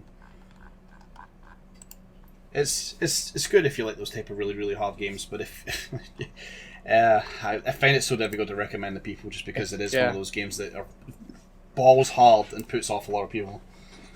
It's a sort of a game that you need to be on some level a masochist. Yeah, you do. And like it's not like a Dark Souls thing that it's like it's a masochist, but it's pretty and it's cool and it's edgy. Like this is no. I really actually, on some level, hate myself and need to express it in video game form. Sometimes it's difficult to convey to people. Well, Lana 2 will do it, that's for sure. Oh yeah. How much do you want to drag yourself through to figure this out? But then, I mean, again, once you get on the other side, you're like, oh, got it, guys. All right, what other games have you played, boy? Hellblade: Senua's Sacrifice. Literally never heard of it until you just said that mouthful right now. So, Ninja Theory continues their tradition of making really good games and really, I guess I'll say controversial instead of bad. Ninja Theory were the people who made, I think they started out, I forget the name of the first game that they made, but anyway, like they made a couple of games, they're like, oh, these people are pretty good. And then they made a couple of games, they're like, what are these people thinking? They were behind the reboot to Devil May Cry. Yes. My hatred for that game has softened since I played it. I beat it, which, that in itself shows a certain level of not hating it, I suppose. But Hellblade was there's a lot of stuff going on about this game that's nice. First off, it was completely independently made, and then it was just published digitally. So they had no publishers, and they're sort of just like, this is a game we want to make. Secondly, it is scary as heck. Oh, dude, terrifying. And in a world where you have two options for scary games, which are jump scare, Five Nights at Freddy's, which are fine games in their own right, and then you have these watered down franchises that are either dying or being turned into other things, which can be interesting things in their own right as well, but like the pure old school horror where you're playing a game and you're just immersed in this terrifying world, it's a rarity. Or maybe I just haven't found the game. Apparently there's a whole bunch of these games out there I just don't play, so maybe it's my problem. Possibly, but Hellblade is it's got good combat, it's got great visuals, and basically you're playing from the perspective of somebody who's gone insane, and they capture that very well. It's also deeply steeped in Norse mythology, which is amusing because I was playing Hellblade around the same time I was playing the new latest God of War. So I go from Hellblade and they're talking about Ragnarok and Thor and Baldur, and then I go over to God of War and they're talking about Ragnarok and Thor and Baldur, and it's very, very, very amusing. I love when the open source sort of smashes into each other, unintentional, naturally. Hellblade came out in 2017, I think, but I got around to playing it this year. Didn't you stream that? I did. Dang, I missed that stream. It's I was about to say you can probably dig it up again, but probably not. Yeah, not because I'm pretty sure we deleted by now. Auto deleted. Yeah, I don't go to save things. I should, but I don't. Well, anyway, I am also played by streaming are a bunch of Resident Evil games. Well, I say bunch, but like 2.5. So, yeah, I saw that. I saw that was a thing that was going on. Yeah, they came out with a PS4 re-release, Resident Evil 0 and Resident Evil 1, which were both GameCube games, which they just plugged it into the PS4. I mean, as far as I could tell, it was, I mean, it still looks nice. Resident Evil 0 and 1 on the PS4. That's where the 4 came from. I never played 0 at all before because I never got a GameCube because I'm a failure of a gamer. I had to get my gamer card back when I told someone that. So, don't have a gamer card, guys. I can't go into the cool clubs anymore. He's never played Melee. That's unbelievable. No, I didn't play that either. He never played Luigi's Mansion. What a monster. I played the second one. Oh. I didn't play. I don't remember when. That might have been 2017. But they came out with a 3DS version of it. Oh yeah, so they did. I remember that. That was actually it was a fun game. That Luigi Mansion. Can't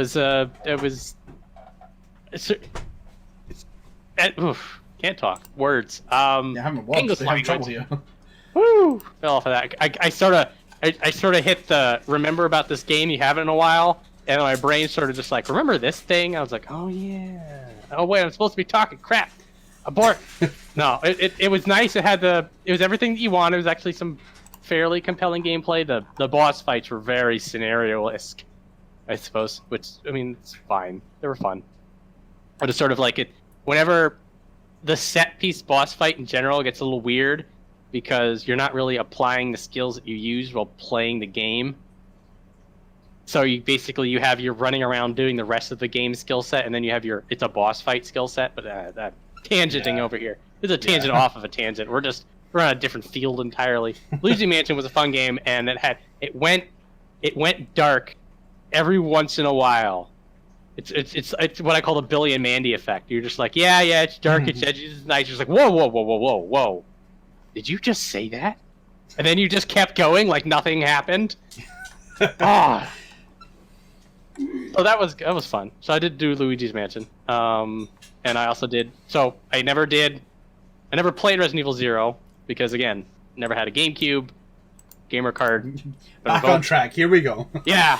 So I got to play that, and Resident Evil 0 is very interesting. The Resident Evil 0 is in the same field that Resident Evil Code Veronica is in, wherein that they all know they are just trying desperately to figure out what to do with the Resident Evil formula, which has been tried and true from 1 and 2, but they just don't know how to change it. This is in between like Resident Evil 3 and then Resident Evil 4. Even though you can argue Resident Evil 3 is also transitional, but that's a whole other can of worms. I could go on about Resident Evil for literally an hour, probably. Just you wait until the new Resident Evil 2 comes out. God, you need to tell me to shut up. Just you wait. So I'll be coming back to this. But Resident Evil 0 was very interesting, again, because like they were trying to wedge in these mechanics and like update and change this formula, but they couldn't like just enough so it's still the formula. And so it's very fun as an observational element. And then Resident Evil 1 was fun because the last time I played Resident Evil 1 was the PS1, like the original. This was a while ago, so I remembered very little of it. Except I remember cheesing hunters on stairs because they didn't know how stairs worked. So you just like take your pistol out and you shoot a hunter, and then you go to stairwells. You go down the stairs, and then they just run in place in front of the stairwell trying to get you. They don't know how stairs work, and then you just ping them to death. It was fun anyway. But I love the cheese in Resident Evil. That was not a thing that happened in the GameCube remake. Those hunters knew how stairs work, so you better hope you have the shotgun out. But to your point, the cheese in Resident Evil 1 was just as present as it ever was, and fun to get back to my horror roots. Even though it is weird because whenever I think about Resident Evil, I don't think of the horror, I think of the cheese. Even though it's scary. Yeah, it's kind of the same thing for me as well. I don't even play the Resident Evil games, but I've seen enough of the cutscenes to know that it's just a cheesy mess. Oh man, I can't help but feel that they embraced it a little bit in Resident Evil when they did the remake, because it's still, everything's still played straight, and I mean it's sort of like, because they just didn't know what Leon S. Kennedy could do until Resident Evil 4 came out. They didn't realize they could make fun of themselves. And then they immediately forgot it in 5 and 6, but that's besides the point. Oh dear, I'm going. Oh no, that's not a subject we want to fall into. We may not get out of that vat if you fall in it. Oh god, I can already tell. Like I'm already just like, I could talk about this. Let's talk about this. Not today. But I played 0 and 1, and I enjoyed both of them. I'm currently started up on Resident Evil Revelations, which was I think a PSP or PS Vita game, which they put onto the PC. So I'm playing it on the PC. It's the same thing. It's the transition effect, because now that Resident Evil 4 is the established formula, they're trying to figure out ways of duct taping on extra mechanics and different things, but they don't want to mess with what made Resident Evil 4 good. So they're just like, here, get some little extra things, and we'll add on this like incredibly absurd storyline, which I have a feeling that somebody got high and played Final Fantasy and then thought up of these things. This is not a detriment, by the way. I mean, objectively, it's a bad story, but I really don't care because actually, it's not true. They can do a good story in Resident Evil. It's just so out of place. But sometimes it works. So yeah. Here, I'm going through the rest of my list. Stardew Valley, it's fun. Oh god, I love that game. It's been way too much time on the fucking thing. Yeah, ooh. I actually ended up playing it with friends. Yeah, I saw that. I saw that like several people on that channel, I think, were playing at the same time you are. And the benefit of that is that you get to micromanage. So the like sort of maybe not the drawback, but definitely the neurotically inclined issue with Stardew Valley is that there's like 30,000 things for you to do at any given time, and you only have so many hours in the day. Like literally, they knock you out. Yeah. So what had happened is that we all sort of broke off. So like one guy did like all the mining, all the adventuring, and then another guy did all the things that made a lot of money, and then I did all the farming. So like I did the actual farming part of Stardew Valley. So it was funny because we'd wake up, they'd all leave, and then I'm just there with the crops, and I had fun. It worked. It was great. And then at the end, like we had a baller farm because I'm the farmer. Props to me, or something. There's a couple things I didn't do, but like it worked out. And then like they managed to like get to level 100 of the Skull Dungeon, and then they figured out how to make, like, we had like hundreds of thousands of dollars by the end of it, because the guy figured out like the perfect fish recipes, and there's a trick involving ancient fruit making wine. The ancient fruit being fucking, oh man, what a beast of a fruit. Yeah, that ancient fruit has really got it going on, and let me tell you, we would go to sleep and get like $30,000, like woohoo! I'm striking a rich. So yeah, Stardew Valley's a fun game. I don't like it's one of those games that I don't know if I'll ever go back, but I feel like I definitely had a good time with it. I might go back later. I don't know. I keep saying that about Minecraft every few years though, but I think. I mean, maybe. I've been struck with the the autism bug, if you will, and I've been playing Minecraft again. Oh, nice!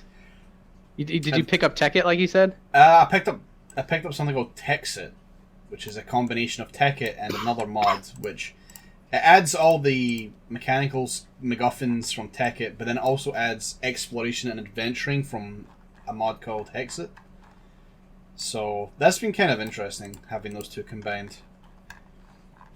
So yeah, that's basically what I've been doing. I've actually been trying to, like, I guess, kind of grab names to see if people want me to host a server again for that type of stuff. I haven't really gotten it. Tatsu has decided he's completely off Minecraft now forever, but that's fine. I don't think he was super into it to begin with. But anyway, jumping back, I really like Stardew Valley. I spent way too much time on it. I was really annoyed though, because every time I played the game, it felt like the day was always Wednesday, and I just every single time it's like, all right, I've grown the things. I'm now going to go buy something from the shop. Oh wait, it's Wednesday. Oh, the shop's closed. It's just always Wednesday every time I play the game. Like, it's such a bizarre day to close, and I keep forgetting that he's closed on Wednesdays. Like, Saturday or Sunday I would have understood, but Wednesday is such a bizarre day. But yeah, Stardew Valley is a good time. I played with Bob Ross the entire first playthrough, and he got to the end of year 2. It was a good time. Stuff. I think I'm out of games. I didn't play a lot this year. So I've only got a couple more on my list. A few more, actually. I made a point of writing down Pokemon Quest. Which, strictly speaking, is a game, I guess, but it's a Facebook game, or I guess you call them Facebook games or mobile games, in that it's free to play, and then it's this not Minecraft Pokemon game. It's the not Minecraft Pokemon game, yeah. I started playing that, and I played it right up to the point that I had to put in any amount of effort. And I'm like, well, you lost me. Everything's adorable in that game, though, and the music's actually for a free game. That music is freaking nice. So, I mean, if you need some, like, I don't know, background music for whatever CrossFit, I don't know what the hell people do these days when they're not. I don't know people. Whatever. Go. It's a good listen. Let's see. I also played Hyrule Warriors. Ooh. That game is wild. So yeah, it is a bit. There's a lot of things to hit and kill in that game. Yeah, Hyrule Warriors is very much a game that you're looking at it and you're just like, if I was just a little bit more into the game, or if I had just a little bit more spare time to dump into this, like, that is a hole you can go down, and you'll never come back out. And like, I can very much envision myself just playing that game and doing nothing else, like, ever. Just wake up, Hyrule Warriors, go to sleep. The thing is with those type of, like, Dynasty Warrior games is that I tend to only ever be in the mood to play those games when I'm in a kind of bad mood. Because there is something inherently satisfying about absolutely destroying waves of people. Yeah. Oh yeah, you just mash the button and then hundreds of things die. I mean, it seems mindless when it's described like that, but there is something really cathartic about just killing tons of people. What's amusing is that what got me to stop playing Hyrule Warriors is when it became difficult. Though, strictly speaking, difficulty curve is very easy to get around in that game. I just didn't do any of those things. I'm just like, well, I could spend, like, I don't know, 5 minutes maintaining my weapons and getting my levels up and, you know, doing all the upkeep mechanics. I was like, I gotta put in Super Mario Odyssey. Let's see how it goes. I started playing Breath of the Wild. Speaking of Zelda games, I didn't write that down.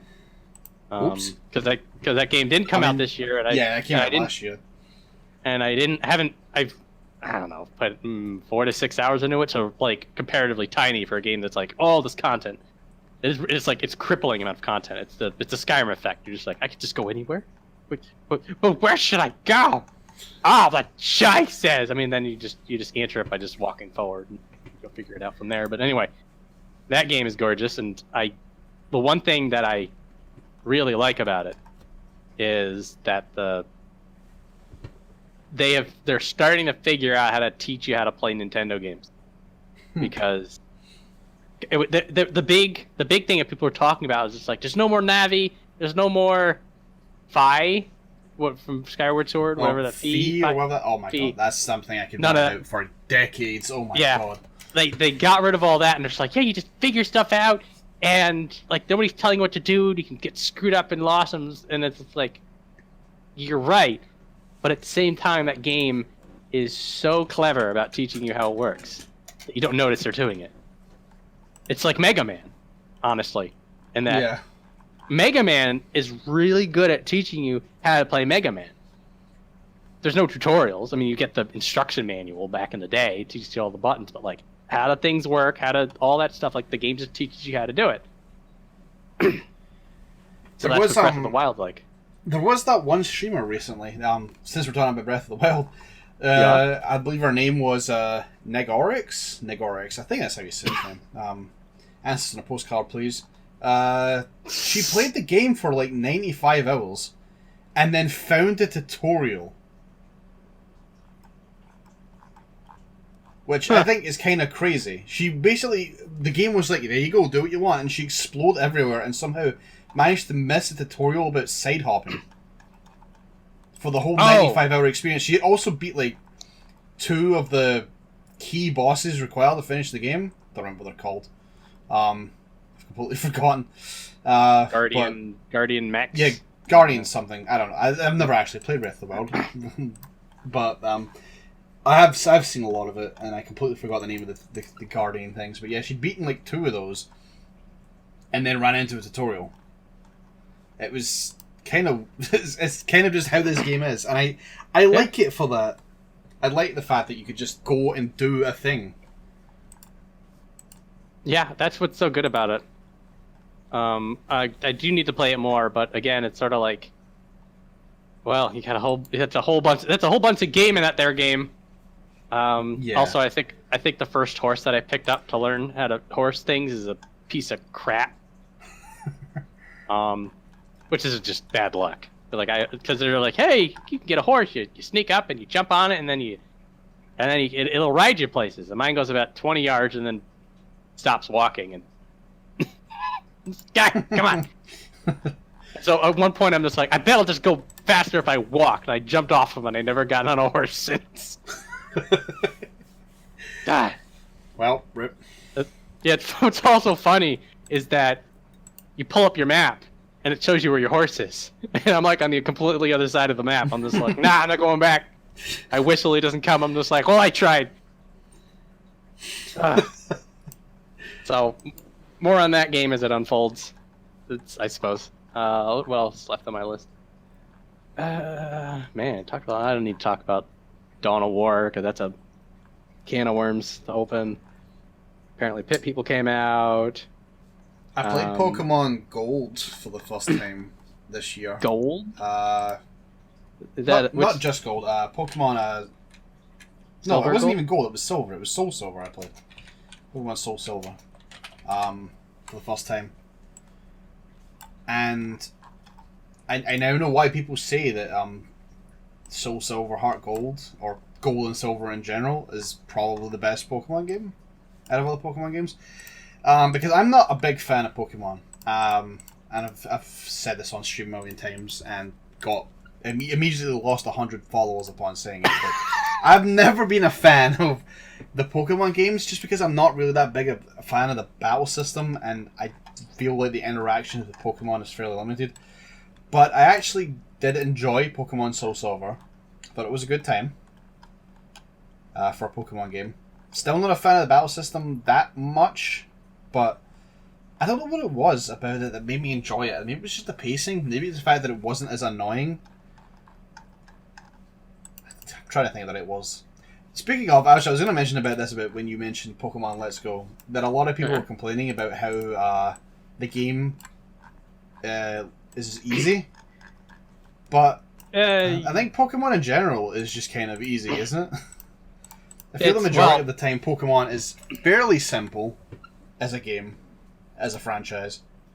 Pokemon Let's Go streamlined the first game for better and for worse. There's a few things that in retrospect, you're like, yeah, so glad that we did this up front. So there's an item everybody knows there's an item that you pick up much later on in Red and Blue, EXP All, that sort of allows you to split your experience around everybody, which is good because there's some places that you just can't bring the Pokemon out; they'll get smashed. So then you're in a scenario where some Pokemon are falling behind, you have to go back and grind them. So then everybody's just always getting an EXP All. Yeah, that's where it's a good thing, but. The bad thing is that the difficulty curve just damped out a little bit, damped down. I mean, it is. I'm getting to the point where I do have to pay attention, like a little bit. But the first game, you sort of had to toil a lot more to get to the level of smashing that you can get to in Pokemon Let's Go without as much effort. I think that's more of the thing, is that people are like, all right, I need to spend a couple hours and grind these bastards up. But really, the game was balanced so that you'd only need like 15 or 20 minutes. So if you grind for 2 hours, then you're just gonna, stick your pokey foot up everybody's ass. Also, I noticed that they adjusted at least the starting Pokemon's move set as to give you an unfair advantage over some of the earlier gym leaders. Yeah, I'm not too big into that, to be honest. That's I think that's a little bit of a oh come on, because the whole idea about breaking this down a bit, the whole idea about Brock being difficult is that you basically needed to level somebody who would be able to deal damage to the rock monsters, and they sort of solved that in Pokemon Let's Go by giving your starting Pokemon a fighting type move, so you don't really need to worry about it. You don't need to work at it. You don't need to capture. You don't need to level up your starter enough so that they learn an ability, etc., etc. Sort of just here, have it. Yeah. Which that really doesn't bother me. I mean, at least with Brock's Gem, they do force you to get a Pokemon that is strong against Rock type. Yeah. So at the very least, you have to catch like an Oddish or whatever you can, I guess.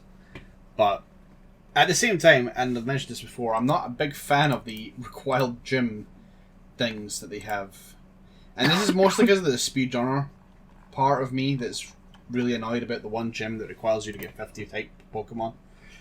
I feel like that kills a lot of the I think it's 50 different Pokemon, but still I think that kills speedruns.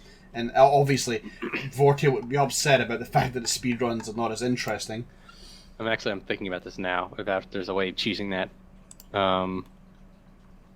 Technically there is. But I don't know, I guess that's where the hand holding comes into play. And I can see where people wouldn't like that, because in the first game you're sort of just like, well, you can go in there if you want, you're smashed, just go have fun and get smashed and hope you save. And in this game, they're just like, well, do you have something that can deal damage to this, or do you think you're ready? Check with me. Oh, yep, you're ready. Go on in there, buddy. Go get him.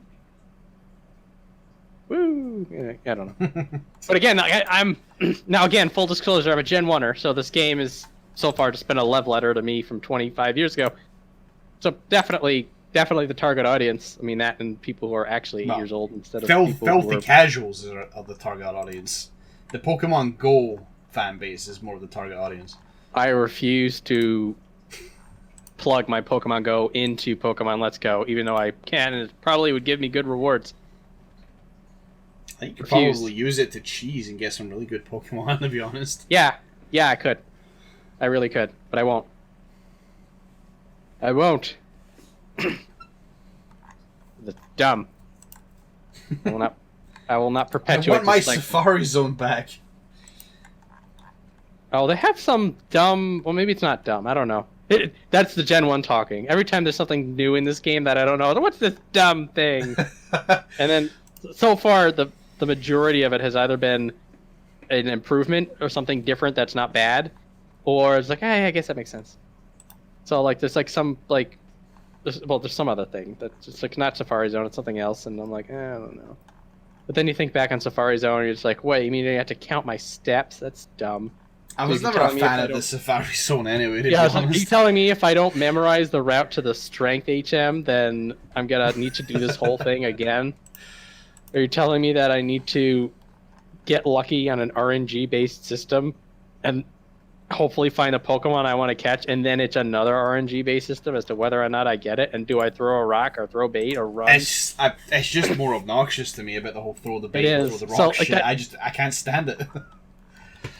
So that's sort of like, okay, maybe while we're back here we could fix that, just maybe.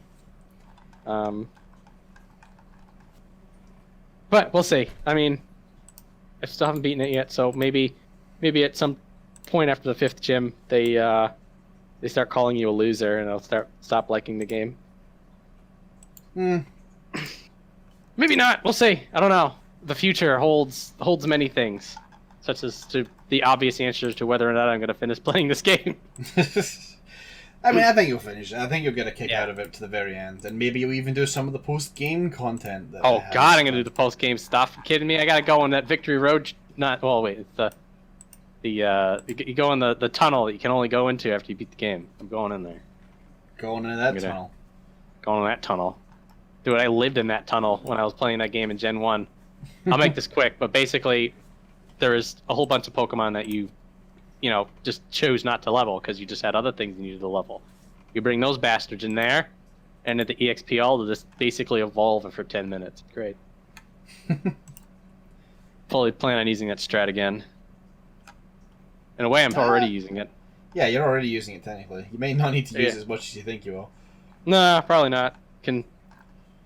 The duct taping your Pokemon box to you, I think, is one of the single most single most impactful improvements. It's like, wait, you telling me I don't need to go back into town and then organize my boxes? I never had too big an issue with you only being able to carry 6 and then going to a Pokemon Center and then getting a Pokemon out.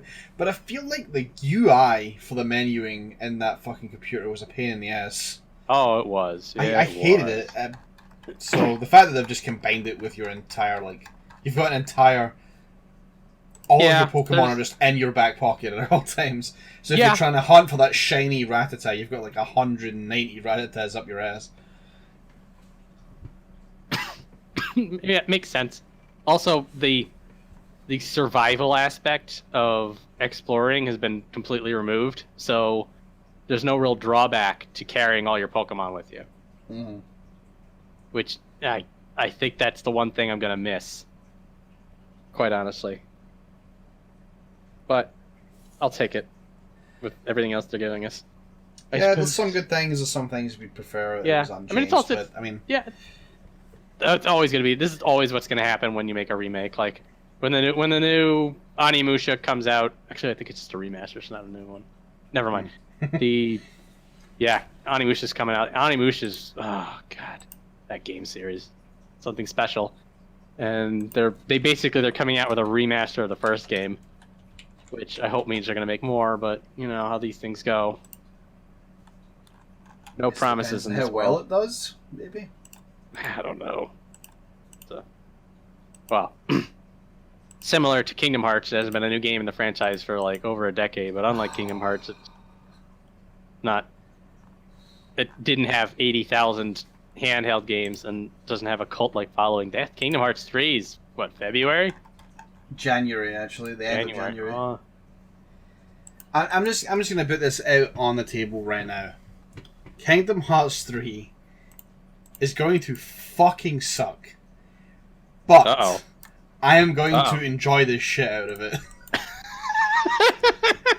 What they've shown us so far has probably got to be some of the cringiest cutscenes I've seen in a Kingdom Hearts game to date. And that's amusing considering Atlantica in Kingdom Hearts 2 exists.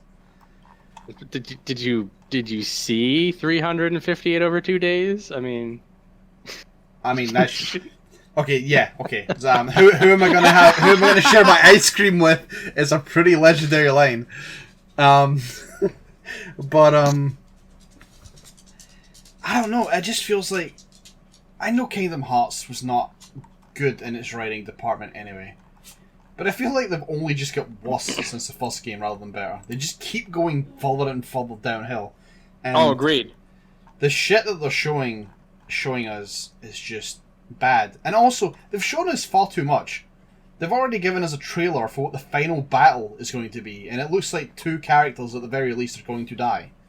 Why would you show us this in the trailer? It's the final battle. It's like you've given us all the spoilers. What are you doing? They're probably not going to die. It's Kingdom Hearts. Yeah, I was about to say, are they gonna Goofy die, or are they gonna actually die? there may be another Goofy die. Goofy die. I mean, I don't know. They just showed 2 characters that looked like something bad happened, so whatever. But it's like, why would you show us the final battle? Like, even a tiny snippet of it. I know you did that with, whatchamacallit, Birth by Sleep. You basically showed us what happened to the 3... Well, Birth by Sleep is a prequel, I mean... Yeah, it was a prequel anyway, but he still showed us what was going to happen at the end. I mean, we could take a guess, but the entire final cutscene was basically shown as a secret clip in Kingdom Hearts 2 Final Mix. So we kind of knew what was going to happen there. You didn't have to do it again, though. This is a game... They didn't... It wasn't like a game show thing that it was shown. It's like in the disc. That's interesting. Yeah, it was in Final Mix. It's the secret ending you get. If you got the secret ending in Kingdom Hearts 2 normally, it would just show you the 3 of them in armor, and it would have people speculating, but then Kingdom Hearts 2 Final Mix had the entire clip, which basically showed the final fight that Aqua and Ventus and... Terra, there we go. I couldn't remember his name. I think of every other name except Terra. But yeah. Well, it's great because Terra's the cool one, Ventus is the little shit, and then Aqua is the sensible one who got stuck with all of the plot. Terra is a moron. Terra is an actual fucking moron. It's unbelievable. Agreed. No arguments there. He's the cool one. I'm not saying he's the smart one. The smart one's Aqua, who turned out to be dumb as well. Anyway, Aqua's kind of dumb, but not as dumb. I'll break it down for you. They're all dumb. They're all pretty dumb. Really, this is the Dumb Olympics. If you just got there, that means it's an accomplishment. Yeah. I'd probably like Aqua more if the English voice actress wasn't made of cardboard.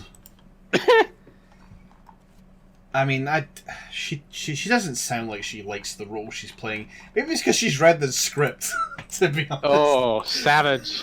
Oh, we're cutting now. She knows what's coming in the Kingdom Hearts series, so it's like, well, they didn't fucking bother writing a story, so why should I bother giving a half-decent performance? I don't particularly like saying this, but if there's ever a franchise that needed a reboot, it's Kingdom Hearts. Oh, or like the next generation, or some sort of all that stuff we did before, it's still there, but we're going to ignore it going forward. I will admit I am super curious about how the fuck Kingdom Hearts 3 is going to fill all these goddamn plot holes. There's no way it will. I love that they accidentally wrote a plot hole for themselves in 0.2. Have you played 0.2? Are you... I'm not kidding. 0.2 is a game. Kingdom Hearts 0.2 is a game. I'm gonna say no and allow you to continue. Right. Do you want, like, a little bit of spoiler on it? 0. So, 0.2 is supposed to take place pretty much after Birth by Sleep. So it's Aqua running around. It's basically all the events are happening just before the end of Kingdom Hearts 1, where Sora is closing the door. That's what it's supposed to happen. So it's kind of amusing because I audibly laughed when this happened, but they kind of wrote themselves into a corner when they revealed Mickey, because Mickey had a shirt on. And we were going to get to the part where Mickey was going to show himself when Sora was trying to close the door. But Mickey had a shirt on. So they decided to deal with that continuity by having Mickey get attacked, and then only his shirt got dissolved. So he's literally a shirtless mouse in order to make this scene work in continuity with Kingdom Hearts 1. And I thought that was absolutely fucking hilarious. That they actually... Because the entire game I was thinking, they need to get rid of his shirt. They wouldn't. They surely wouldn't get rid of his shirt. For goodness sake, that's ridiculous. Why would you do that? That's just dumb. You might as well just keep the shirt. Nobody will remember. So it does make me curious. If they're willing to fill in that small a plot hole, I wonder if they're actually going to be able to fill all these plot holes. It's such a convoluted mess. It really is. First off, they created a game called Kingdom Hearts 0.2. Now, here's another thing that I don't like to say, but Kingdom Hearts should really take a page out of Zelda's continuity. Okay? They all had different names. They all plug in somewhere, and you need like a chart to figure out where. But they don't make you do math to play the game. I'm fine with doing math like in the game if it's a part of it, but it's like no, it's the same nonsense when they were like it was 2.1, 2.2, and then they got to like 2.8. I'm just like, guys, what are you gonna do when you hit 2.9? You're gonna come out with 3 really soon. You're running out of. You're gonna go to 2.995. That's basically what they're gonna end up doing. Or it'll be like Kingdom Hearts 3 minus 0.002. It's like, oh god. Can we just... What I want from Kingdom Hearts 3 is that I want Kingdom Hearts 3 to be released and then not have a final mix. I want Kingdom Hearts 3 to just be the release. I think that's a tenable goal. I think we can all get together and send this wish into the universe, and it'll maybe come true. Because really, all of this side jargoning has been because Kingdom Hearts 3 has been stuck in whatever development hell it's been in for the last 10 years. We were talking about Duke Nukem Forever before. You want to talk about another game with unrealistic, impossible to meet expectations, with a frothing fan base? Here we go. Always bet on Duke. I mean, as I say, this game is gonna suck. It's gonna suck, and I'm gonna laugh at every cutscene. It's gonna be really bad. It's gonna be a pure stinker, but I'm probably still gonna love the shit out of it. Oh yeah.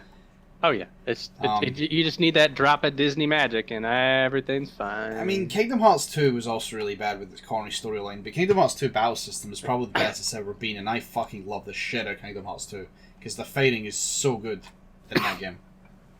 One thing about 2 is that 2 was sort of taking the piss out of itself as it was going, a little bit, because there's like we have nobodies, and they threw in all these characters, and the organization. I mean, that's a whole nother discussion, but the organization was fairly well developed, at least the ones in 2, and let's not make that a conversation. Oh man, you can have a whole conversation just on that, and the mess that became all of the stuff. I mean, this whole thing we're talking about right now. Anyway, 2, I felt like we're sort of like we're dipping our toe in the water.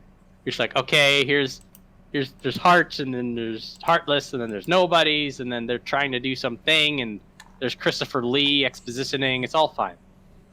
But then we're like, oh, now we have like the Keyblades and just endless story and lore, which nobody asked for because you just wanted to see Maleficent hanging out with other bad guys in the Disney. That was the selling point for me.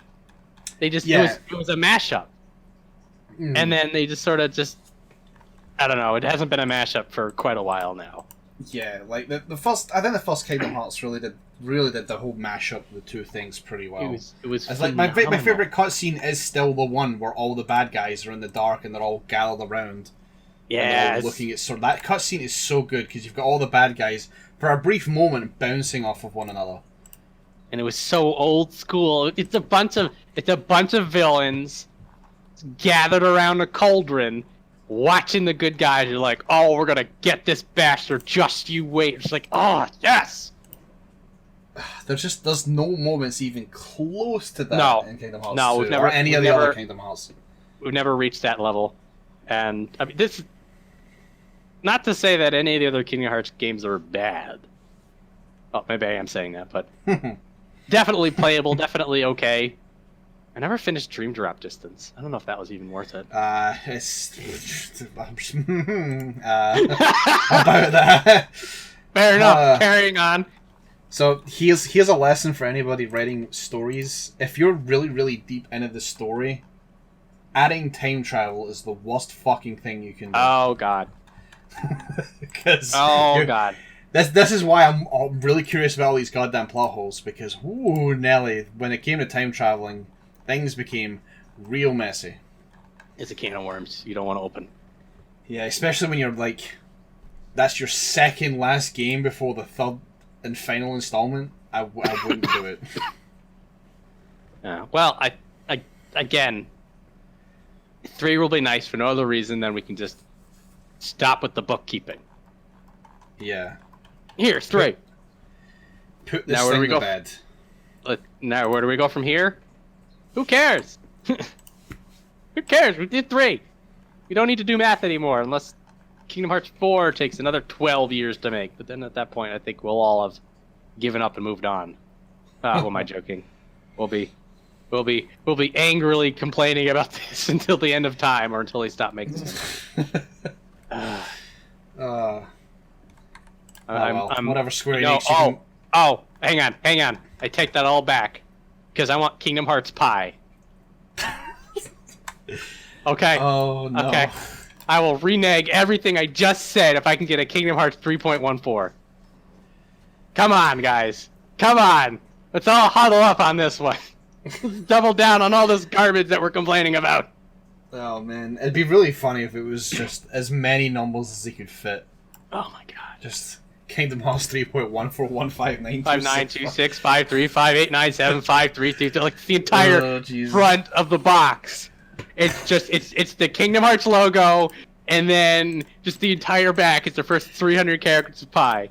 Come on. And what's funny is that will be not even close to being the most ridiculous thing in Kingdom Hearts. No, it won't be, but it'll be the most fun.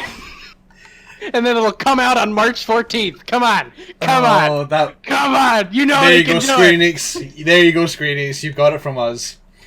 Oh, we expect royalties at some point. I don't even care. It's a free idea. I just want to see it. Oh, man. Jesus. I think we should end on that note. I feel good about that idea. Yeah, we probably should. It's a good 2.5 hours of nonsense we've got going here. Yeah, dude, this is good. So, thanks for tuning in to the end of year special. Still need to figure out a name. I guess Drunken Roboenza. I don't know what we're calling it, but Drunken Roboenza is pretty good. I think Drunken Roboenza is good.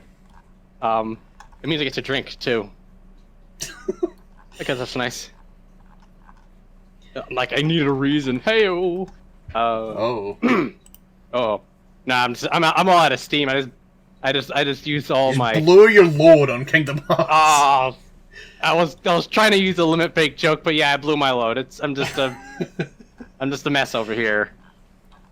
Alright, well, you can clean yourself up and then see if there's anything to edit. I'll put everything to edit. We'll see. We basically release a podcast that's 5 seconds long. It'll be fine. It'll just be my pie joke. That's the only thing I'm proud of in this whole 2.5 hours. No, I'll keep like a little bit of the get up. You know, what did we do today? Because I don't even know how we got on Kingdom Hearts, honestly. Oh, we were talking about games coming out next year. Yeah, there's a lot. Oh yeah. There's a lot. Anyway, I'm pushing the button. We'll see how this whole thing pans out. Maybe we'll grow and maybe we won't, but whatever this rambling is worth keeping a hold of. I don't know, it's fun. I'm having fun. I mean, I figure that's I forgot what fun feels like, especially in the gaming industry nowadays. It feels like this. It feels like this. The cramps in your face. It's the grim vision of the future that you all know to be true. And come on, 3.14. Come on. Games industry, do not collapse for at least 5 years. So actually, hang on. We'll need it. It'll be Kingdom Hearts 3, Kingdom Hearts. I'll do the math later. We'll figure it out. And then I'll send an email to the entire game industry and tell it not to collapse upon itself until this date. You know, March 14th in like, I don't know, 2027? Sounds about right? Don't send that email to EA Games to make it as a challenge. You're right.